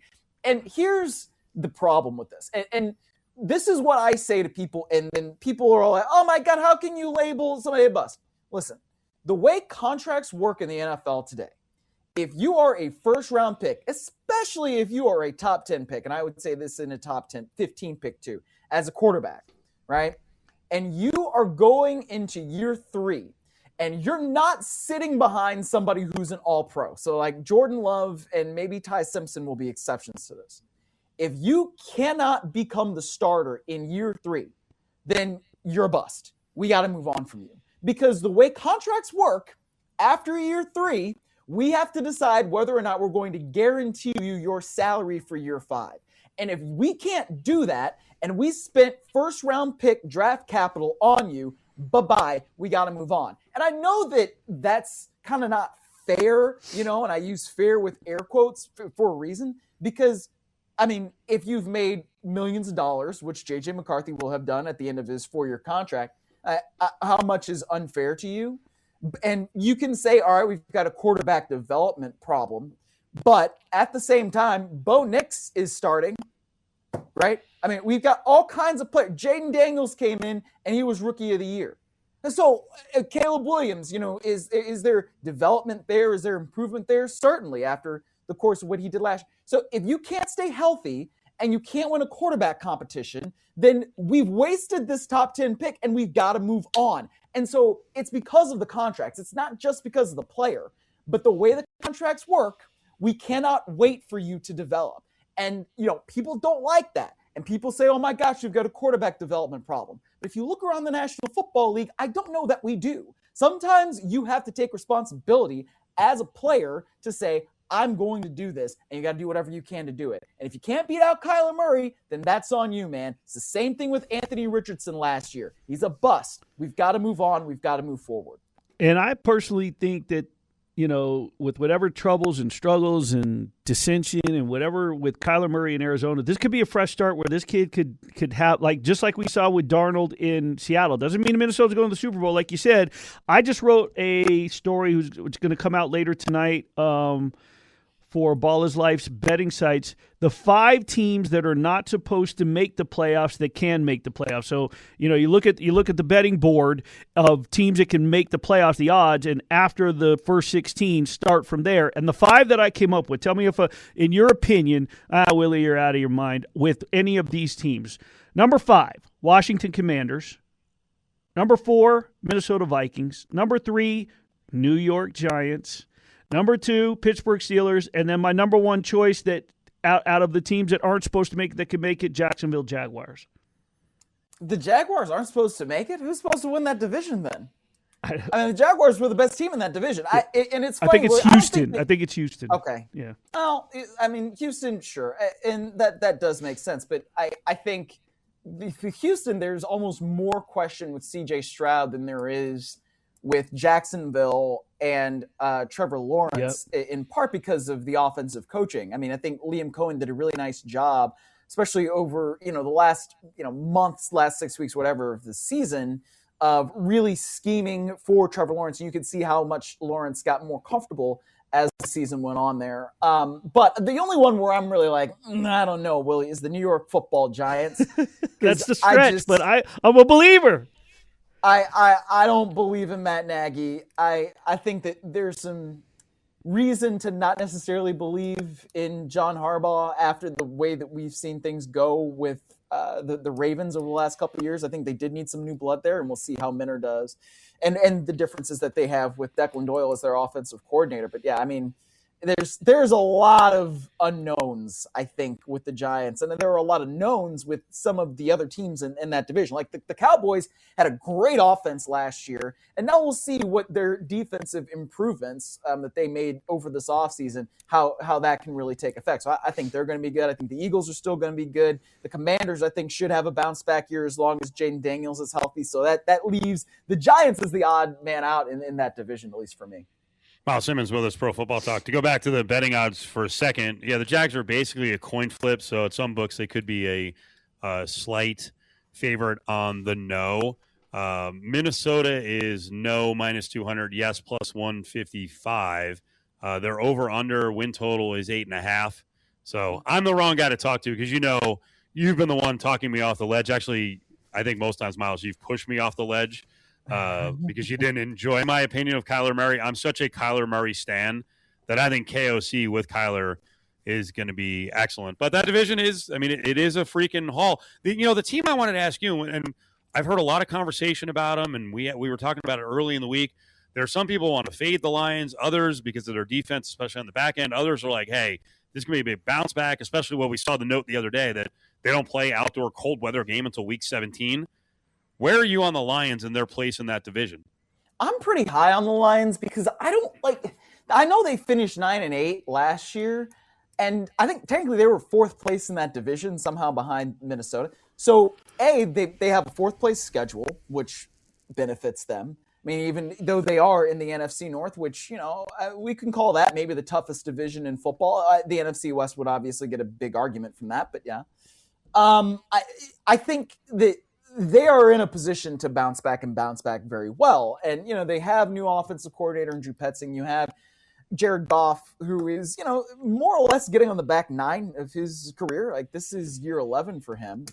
But with that experience, he is now going to have that benefit of playing in different systems and all these different things. I think one of the things that is going to affect them now is that their center that they brought in from Carolina just got hurt and now is going to be out for a stretch into the regular season.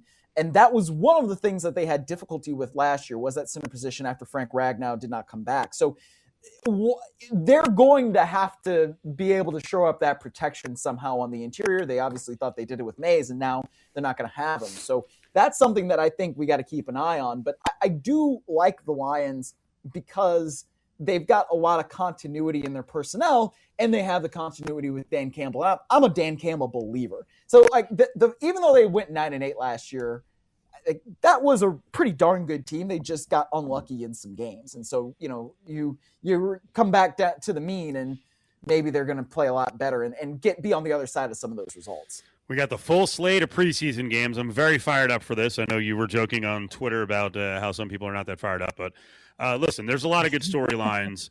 Your Browns are one of the great storylines. Browns are at the Bears. Is that really a great storyline? No, it is because of so many reasons. Obviously, you've got the very polarizing Shedeur Sanders. I don't know that Deshaun is polarizing. I think he's 99%. I really didn't know which one you were going to say. because Shedeur legitimately is polarizing. Yes, like he is. I'm in the less than 1% of people going, yay, Deshaun.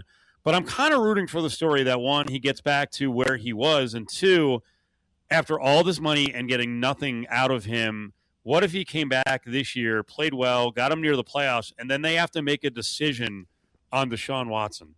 Yeah. What if pigs fly? What if I win the lottery tomorrow? What if, I, come on. Mark this down. Mark this down. August 12th. On the radio. That's not bleeping happening, okay? Have you seen some of the lowlights that have emerged from the training camp practices from this bleeping guy? I am so sick of everything that has come with number 4 and the Browns and all this stuff. And I wish they had just cut him and taken their medicine on the cap like the Broncos did with Russell Wilson. I'm tired of this. because he's not going to even, and they're entertaining this like, Todd Monken today, new Browns head coach, is like, maybe he does regain his form, and they're asking him this, and Deshaun Watson is saying, I'm not the same guy, but I can do that. Can't do bleep.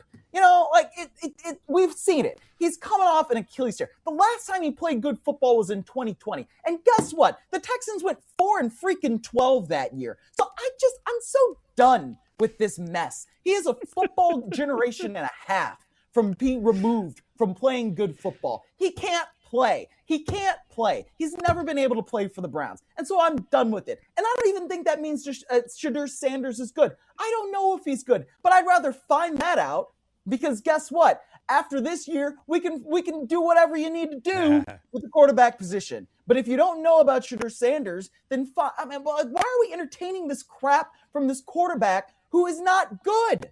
He's not good enough. What if he go plays well and the Browns go to the playoffs? Please, in the AFC, in that division, come on, Steve. I'll have what you're having. Come on, Steve. Headline: Todd Monken end of Monday's practice was awful, crappy. Stronger word. Football. Is he growing on you? I mean, I've never had a problem with Todd Monken. I think Todd Monken is a really good offensive coach. And the thing that, I do really appreciate about him is that he hates, bad football. He uses a different word that begins with an S and ends with a Y. I agree with him. I don't like pre-snap penalties. I don't like the fact when you're in week 4 and you can't get lined up right like that. He says it's a reflection of coaching, and I totally agree. So, I mean, on that, I don't know. I agree with him. I remember a couple years ago, when he was coaching at Georgia and they beat the absolute snot out of TCU, out here in Los Angeles for the national championship game. And the thing that impressed me the most is like the route combinations. And then he brought some of that to the NFL with the Ravens, coaches Lamar Jackson to another MVP award, arguably should have been 2. So there's no doubt that Todd Monken knows offense and he knows how to coach football. It's just, can you overcome the general terribleness that has been the Cleveland Browns organization since 1999? I don't know that he can do that. I don't know that really anybody can do that, especially when you don't have a viable quarterback. You can't. Just to answer the question, you Thank can't. you. But yes. So Myles, I was confused about this. Not confused. I just I chuckled at this headline and then had to read the story, but I wasn't sure where Travis Kelce was coming from, where the author, and I know Dave Scretta, it's an AP story, he's a colleague. Travis Kelce, Chiefs camp offers welcome sanctuary after closely watched wedding to Taylor Swift. It almost came across as if he was saying, oh, thank God, I get to my sanctuary after this. Dude, you had a wedding at Madison Square Garden. You sort of brought on the closely watched. I mean, what else did you expect? Am I wrong for thinking that, or I don't know. Well, it's almost as if he's breathing a sigh of relief from marrying his wife. Well, it's interesting because, when you're marrying Taylor Swift, who's the biggest pop star in the world, right? Like, yes. There is going to be a lot of stuff that comes with that. And I think that for him, it must be worth it. But also, when you're back on the field and you're back playing with Patrick Mahomes and you're doing the things that you're used to doing. And this is, I wrote it today and I can't remember off the top of my head. It's year 13 or year 14 for him, right? So it is his sanctuary. It's what he's been used to doing. In fairness, Willie, he also said in that same press conference that his wedding was the best night of his life. Yes, he did. And I don't know exactly what that means either, but it seems like he had a good time. He invited everybody under the sun to that thing. And I guess that's why they had to do it in Madison Square Garden. But, I think that when you're looking at Travis Kelce, who is potentially at the end of his career, right? I don't know that he should be playing many more seasons after this one, if not any more seasons. This is where it's like, okay, I've got my quarterback back coming off this ACL. We've got guys coming back that should be healthy. We've got a new running back in Kenneth Walker, who, by the sounds of it seems like Andy Reid is going back to his Eagles days with Brian Westbrook and just using the hell out of this guy. Yeah. And he's going to be a really dynamic piece of that puzzle. So they want to get back to their winning ways in Kansas City. And with Eric Bieniemy back as well, and very thankful that his wife appears to be doing a lot better after that really unfortunate incident. Having him back and having the accountability that comes with Eric Bieniemy as your offensive coordinator, I think the Chiefs are poised for a good bounce back season. That's what so I was going to ask you that as you ended it.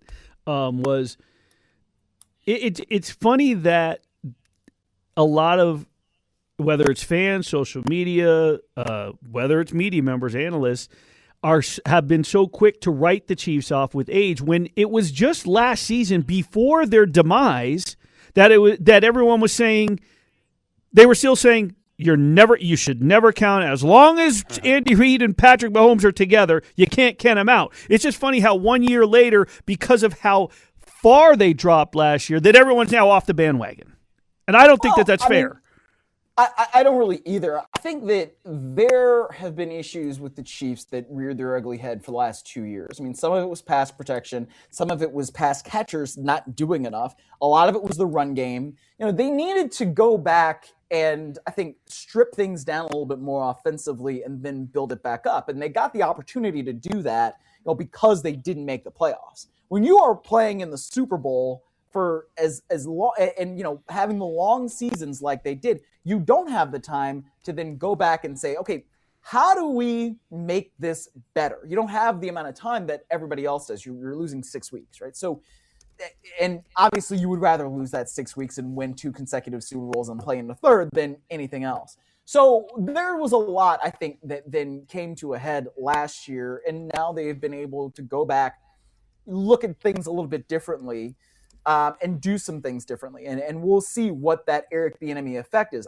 I think it will be significant, because Travis Kelce was mentioning it today, that it's just that accountability is something that they were missing. And so that's also, to go back to what we were talking about earlier, the Giants have Matt Nagy as their offensive coordinator. So that accountability that wasn't with Kansas City is now not with the Giants. So that's something that is interesting to me, especially when you've got a young quarterback. Willie, were you alleging that people have written off the Chiefs? Yes, some pretty people pretty have. much. I will defend Willie on this. I mean, people have. And people have Chiefs fatigue too. Yeah, I think the thing is there's it was last season before at this time where it was, well, the Chiefs are going to continue to, who's going to challenge the Chiefs, who's going to challenge the Chiefs. Now it's up in the air. Who's going to win the AFC West? Is it going to be the Broncos? Is it going to be the Chiefs are matter-of-factly part of the conversation, or it's the Chiefs are done. They're old. And I think 1 year later to all of a sudden think that it's kind of ridiculous when 1 year ago this month, everyone was saying, you're not going to count the Chiefs out as long as Reid and Mahomes are together. Well, nothing's changed because they're still together. I think we're falling victim to loudmouths here, though, that don't actually look at, betting odds. And it doesn't mean the betting odds are always right, but I mean, they're plus 160 to win the division. They're minus 205 to make the playoffs. I don't know that they've written off. They're just not massive favorites like they used to be. And the division is more balanced. Okay, I'm going to go in last 2 questions. I'm going to go in a completely different direction here. And this I may get body slammed worse than I did for Deshaun Watson with Myles Simmons, who's up from Pro Football Talk. I'm going to get to a point here, but just 2 random players of very different levels of fame and different points in their career. Who will have a more productive offensive season? Ready for this one? Zamir White with the Niners or with someone, or Odell Beckham? Right? Here we go. I like this question. Yeah. I would say Zamir White with the 49ers because, look, if you're a running back and you are with Kyle Shanahan, you're going to be productive. Unless you are just like dog water at the position. And even so, you can still probably rush for 75 yards. Like, that's just the way Kyle Shanahan schemes it up. Easy for me to say. Odell Beckham Jr., I don't even know if he's going to make the roster. Like, he's going to play in the preseason games. So it's like, man. And he's older. He's had the knee injuries and all that. So I don't know. I mean, he made that catch. That was in 2014. It is 2026, man. Like, it's been a long time. So especially as a receiver, like, that's not the easiest thing to do. But I would also say this. I don't know how productive Christian McCaffrey is going to be this year, because if you look at his history and when he's had an extraordinary amount of touches, the next year he is not usually been productive. He's had a lot of injuries. I mean, when he had the 1,000 season for the Panthers the next year, it was the next couple of years, really, he didn't play very much. So he had the great year with the Niners when they go to the Super Bowl. 24 doesn't really play very much. So he's already dealing with quote unquote tightness. I don't know what exactly that means. And he sat out a couple practices this week. That's something to keep an eye on for the 49ers going into the season. Last one, because we're just ramping up to the NFL, things that will hit on social media can be a little odd in the NFL news cycle. From your sources, and I'm sure Florio looked into it, are there that many bad sight lines at that Bills stadium? Like, is it as much of a disaster as social media sort of suggested, or do we get kind of fooled? Because I got the feeling that, and I saw some people give feedback, and they're like, yeah, those are seats that they're not even selling. I don't know. What was your read on that? Because it looked horrendous. Yeah, I think there were like 5 to 6 images that, were really getting a lot of play. And I think that in some ways it's a little bit unfair because the vast majority of the stadium is fine. But I mean, when you are constructing a stadium in 2026, why do you even have a seat with bad sight lines? Like, haven't we kind of engineered ourselves out of that? I mean, I go to SoFi a lot, and there aren't seats with bad sight lines there. Yeah. So it's like, I don't really get why. And the other criticism that they got, and I kind of think this is a little bit fair, it's like their scoreboards are so little, and then they're not, doing it. That like, pisses me off. When I saw that would irk, like, as someone who's going blind, that would irk me. And especially, like, I don't think Allegiants are big enough. The thing is, Myles, you're spoiled, and I've been to SoFi a few times. I mean, that thing it's incredible. No, it is. It's incomparable. I mean, it's just nuts. The best the best stadium you can't be tiny, if not the world. Yeah, I know. But like those scoreboards look like they were put up there in like 2008, and it's like, guys, like it's 2026, man. Like let's do this. I don't know. All right, that'll wrap it. Myles, great job, man. Appreciate it. Right. Really good. Really good. I'm sure you're more glad than anyone, except for my Deshaun Watson question. You're more glad than anyone that NFL is back, even if it is the preseason. Come on. I am happy. Football's back. Let's go. I'm looking forward to seeing Mendoza. Let's see what happens. So am I. Get to Vegas. It's like, we need you here. Exactly. We need Myles here. Win some games. You might see me. Well, good concert, right? It's got to be something coming up. All right, Myles. We'll see you, buddy. All right, check it, guys. There he is, Myles Simmons. I don't think the Bills Stadium can be that bad. How can any new stadium be bad, honestly? The pictures that were put out, and again, I also think that people creatively took pictures from areas that really weren't seats. Yes. Or seats that are like heavily discounted. But, the way things go, once they go viral, no one's going to look into them, and certainly no one's going to go and do their own research to go out to whatever marked stadium that thing is called. All right, on the way back, a lot more NFL, and we'll get to part 2 of day 13, easier for me to say, of UNLV preseason camp opener for the Rebels against Memphis here in town. UNLVtickets.com at Allegiant is coming up on the 29th. More on the offensive line, and I like to use the term chop busting. A lot of chop busting. It's Cofield and Company on ESPN Las Vegas. Rolling on 5 o'clock hour. This part of the show is brought to you by our friends at Jackson's Bar and Grill, 6020 West Flamingo. If you're hanging out on the strip before and after events, sports, great spot to pregame, postgame is Jackson's Bar and Grill. Frankly, 24/7 is a good time to be in there. 24/7 happy hour, great gaming specials, best value steak in town. In fact, Jackson's Bar and Grill made a list on tasting table of the 7 best steaks in the country. Wow. Under $30, $22 for the garlic marinated bistro filet, $22 on the 1-pound ribeye. It's Jackson's Bar and Grill, 6020 West Flamingo. That's at Flamingo and Jones. Speaking of that, just randomly, I happened to pull this one out. Willie sent it over. I love your National Food Days, but is this one getting a little too finite in the celebration of a certain cut of steak? What do you mean? Is today National Filet Mignon Day? No, it says it's not. Thursday is national, but I won't be on tomorrow. Okay.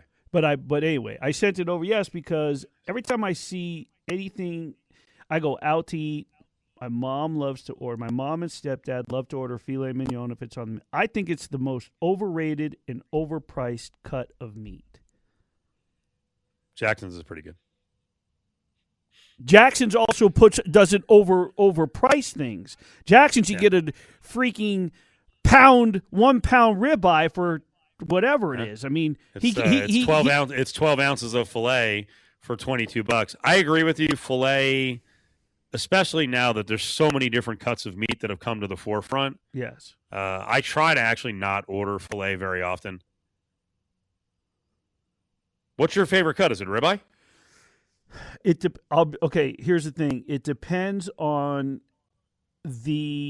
if I go to a place that have never been before, I'll probably prefer the New York over the ribeye because there are cuts of ribeye that could be marbled more than others. People like a marbled ribeye because they like the fat in the muscle because it keeps it juicy, or they like some people like fat. I can't stand fat on steak. I know people that actually will tell them to leave it at a restaurant if it's on there. If you go to a nice place, or I don't want to start naming places, but they like the fat. I don't like it too marbly. So if I've been to a place and I know that they're ribeye cuts, or you can pick out your own cut. There's a couple places up on the west side, right near your place, near where you live, where you can choose. They bring out the platter and you can choose your cut. I've been there. So I'm normally going to go with the New York, but I go most places that I'm going these days. I know I've been there, so I'm familiar with their cuts of meat. So it's going to be a New York or ribeye. Matter of fact, I just pulled out from the freezer a New York from the cattle ranch in which I order beef. I have a huge New York steak waiting to be grilled. By the way, we have a beef commit. I know you're asking Justin Watkins. He's committed. He needs the details. I sent it to him. Excellent. I need the details. Of course, we are violating America's program director's edict that we don't talk food on the show. #SickToSports. I don't know if you heard Monday's show, but in the 5 o'clock hour, we talked to Caleb Herring about his approach on expensive meals and how much he loves meals that are sprinkled with budget. Did you get wind of the steak that I was treated to over the weekend by a good friend? I did not. Yeah, Lordy. Was it our Northeast friend that came into town? No, it was an A5. I don't even know who that is. It was an A5 Wagyu. Ooh. My Lord. It was really? delicious. Yes. Steven. I did not have to go home with him and do anything. Wait a minute. Where did that go? I feel like I owed something because I wasn't allowed to pay for it. So where did that go? Wasn't even. I don't even. I can't imagine there was one ESPN Las Vegas listener that even needed to get that clarified. It was delicious. Would I get it on my own? Absolutely not. No. Yeah, Wagyu. I felt guilty and shamed the entire time. I've had Wagyu. You know, I've gone to dinner parties or I've gone out. Like I was invited to one in a private dining room of an art dealer, and it was his birthday, and he was paying for everybody. It wasn't like everybody showed up and then everyone chipped in. This guy was buying, and I was just sitting at the opposite end. And the server leans over and I said, well, what's this? He goes, listen, if you're going to get this and you're not paying, and that guy down there is paying for it, you might as well go ahead and get the $125. I was like, okay. Oh, that's great. Yeah. That is so good. So you can hear when Willie and I go back and forth, we're doing a little bit of chop busting. And one of my favorite new coaches, and actually I really like the new coaches that UNLV added, Cap Didi, who's a safeties coach, is really good. I mean, he explains things well. I'm watching him communicate with the players. I think fans are going to love him. Louis Adazio is very entertaining. And we talked to Louis in the spring, and I think Louis was asking us about like best places in town to get I think it was a chicken parm. So he's kind of got that, hey. Well, when I'm watching him coach, he really is sarcastic, and he was busting on some of the players, and they're linemen, so they're going to have rough moments, or they're sweating like animals out there. And I was asking Adazio today on Offensive Line Media Day about, are there guys on the team who don't get it? Maybe it's not the right coaching style when you're sitting there kind of, busting their horns. I come from a loud Italian family. Okay, no one's safe. Everyone gets it. Okay, that's how that rolls. That's how it was growing up. We bust everyone's chops in there. They bust my chops. I mean, it's open season now. Can't be sensitive in my room. I saw you do it to Colton Thomason. So Yeah, well, how did he take it? Listen, I've known Colton a long time, really close with his parents, and he knows it all comes from love. And so love giving Colton a hard time, but all the guys. I mean, I got a great room. You know what that reminded me of when he's talking about his family? The bit that Sebastian Maniscalco does when he talks about, I come from an Italian family, I married a Jewish woman. You go to dinner with them, it's quiet. It says, you come to my house for dinner, and it's loud. Everyone's busting chops. Da, da, da. He does the whole bit of the Italians versus the Jews. He's like, you know what? For the I can't remember which Jewish seller brought it. He says, you know what? You should just let the Italians cater Rosh Hashanah dinner. Forget about it. The guy Colton Thomason I was talking about is their biggest offensive lineman, and he's a Texas kid. And he fell off balance and fell to the ground, and he was kind of giving them the business. So. But the players seem to really like him. We had a chance to talk to Jackson Brown, who may be the starting right tackle, who's in from Pitt, his last stop. Cal and Pitt. Thomason, 6'8" and 340. He's in from Texas A&M and Baylor. You can kind of hear the pedigree of the guys they've started to add to this offensive line. But Austin Boyd is the guy who's been around for a long time, and I was asking him about Adazio's style and, hey, does everyone kind of get the chop busting? Do you like it? A lot of the guys know that it's coming from a good place. Like, he'll get really hot sometimes, he'll get intense, but it's football. It's going to happen. You have to. His thing is, like, if you can't handle the pressure in the film room or on the field, how are we going to trust you? On Saturdays and Fridays. So, I think it's really good for our development as players. To be able to handle that pressure, to be able to stay calm under pressure, and move on to the next play. Good positive spin on it, right? Because believe me, there's going to be talk on the field, and there's going to be moments where it's embarrassing for the linemen where they don't succeed. Adazio also added in that tomorrow they've got one more practice, Willie, and then they're going to go to a scrimmage setup on Friday. I believe the one's at Allegiant Stadium, and Adazio pointed out, like, hey, that's go time with the the first game coming up here in just a little bit. We got to deliver in the scrimmage. I'm looking forward to the scrimmage on Friday. It's a big one. We had a half one the other day, and now we got a full one. And go play the game. Don't have me yelling at you 24/7 on the field. Go on the field. You're in the huddle. It's just you and the guys in the huddle, and play the game. So we're really looking forward to Friday. How much yelling did you do in the last scrimmage, and why? I think you can ask the team. I'm not exactly a quiet guy, no matter what. But scrimmage days, game days, players got to play. It's a player's game. We can make adjustments on the sideline and coach it up, but once the ball's kicked off, man, it's on them. You know what I mean? By the way, that's a fair question, right? Like, what were you yelling about? I don't know. I heard the rest of the media kind of laughed, and I was like, yeah, that's worth a follow up because we already got him going. I don't know what he's going to say, so let's see what he's going to say. Yeah, I don't have a problem. Of course. Up next, Grab Bag. Cofield and Company presents Grab Bag on ESPN Las Vegas. Stick your hand in there, dude.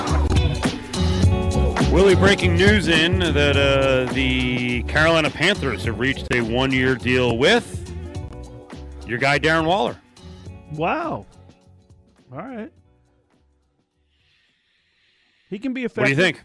I think he can still be effective. I mean, he's reached the age where now he has to accept a role. I think that the last year where he sort of could be considered a key player, a leading guy, was here, right? But then at that point, for whatever from the Giants to the Dolphins, I mean, it's been limited. But that could be a place where he plays a role, comes in, puts in an effective season. I mean, 600 to 700 yards.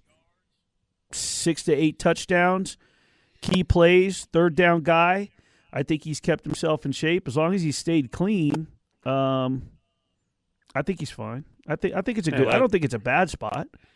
Last year, 24 catches, 9 games, 6 touchdowns. So he was a reliable red zone target, and if he can actually, as you said, stay healthy and get in 13, 14 games, he could probably be a decent weapon. He's 33 years old now, and we know his story is very interesting and.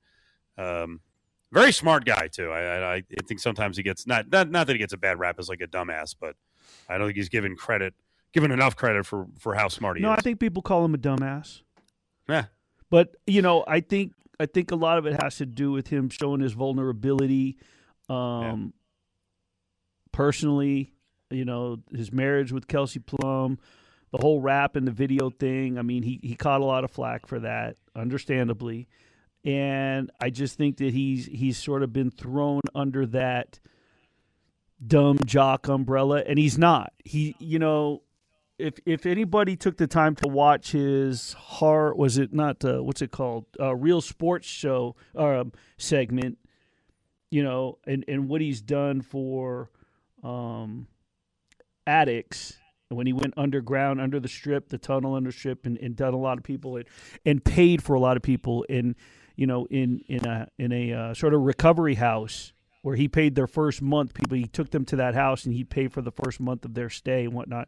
So he's done a lot of good. And I don't think people – we're in the age, Steve, where it's hey, point your finger, talk smack. We started off the show and talking about that and what the fans have done with the WNBA. And it's the same thing with people's demise. People love to thrive on people's demise and step on their throats rather than look at some of the good that people have done.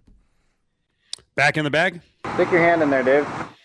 Well, let's talk about basketball on the floor. And right now, the Lynx look like a really dangerous team, and it's not the name you'd expect, on the top of the mind for a lot of people who watch or don't watch the WNBA. Kayla McBride. Yeah. Lordy. Yeah, she hits her WNBA record, 10 3-pointers.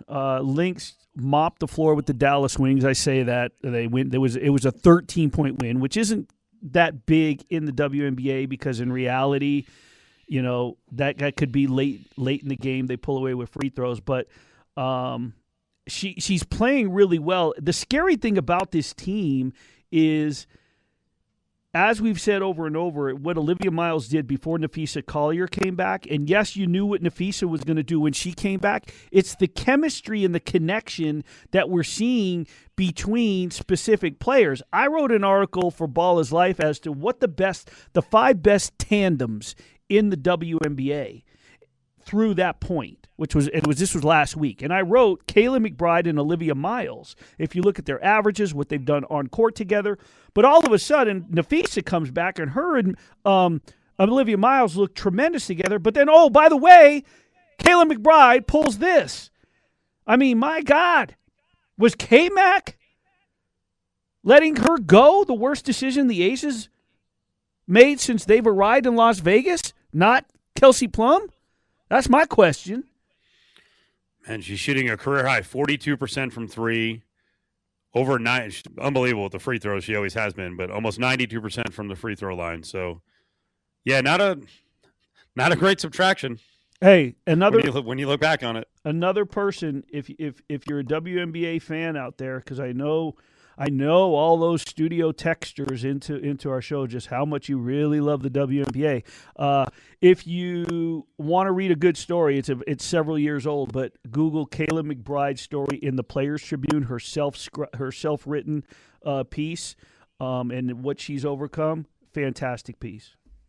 What do you got coming up on Ball's Life and what's been posted recently? A lot of stuff on the betting side on futures. I did take Sammy P's advice, and I worked Justin Jefferson into the Offensive Player of the Year story. So I've got some stuff up there on the futures. As I mentioned to Myles, I'm finishing up a piece today on the 5 teams that are just off the 16 favorite to get into the playoffs, so that'll be coming up. And then just some random projects. This time of the year with football starting up, WNBA in the last few weeks, it's a lot of random what pops up projects. And then just did an AP piece that came out during the show on the Washington Mystics. They're back in the MUA tomorrow at the same time as the Raiders. So got a story there on AP News as well. So just, you know what? Strapping up and ready to roll with, guess what starts in a month, Steve? Training camp for the Golden Knights. Yeah, right. Let's do it. All right, Willie. Great job. Thank you to James. Make sure you check out our social media up on TikTok and Twitter and Facebook. Lots of UNLV football coverage. And I will mention, if you can, go up to @Steve Cofield on Facebook or Twitter. I did a little write-up. Nothing compared to the obit that was written about one of my good friends, Greg Tofaro, passed away of cancer, only 59 years old, and you're a real mentor, just a great guy. And to guys like you, Willie, I wish you had known him, and Adam did it too, because Greg loved writing. I mean, he loved it.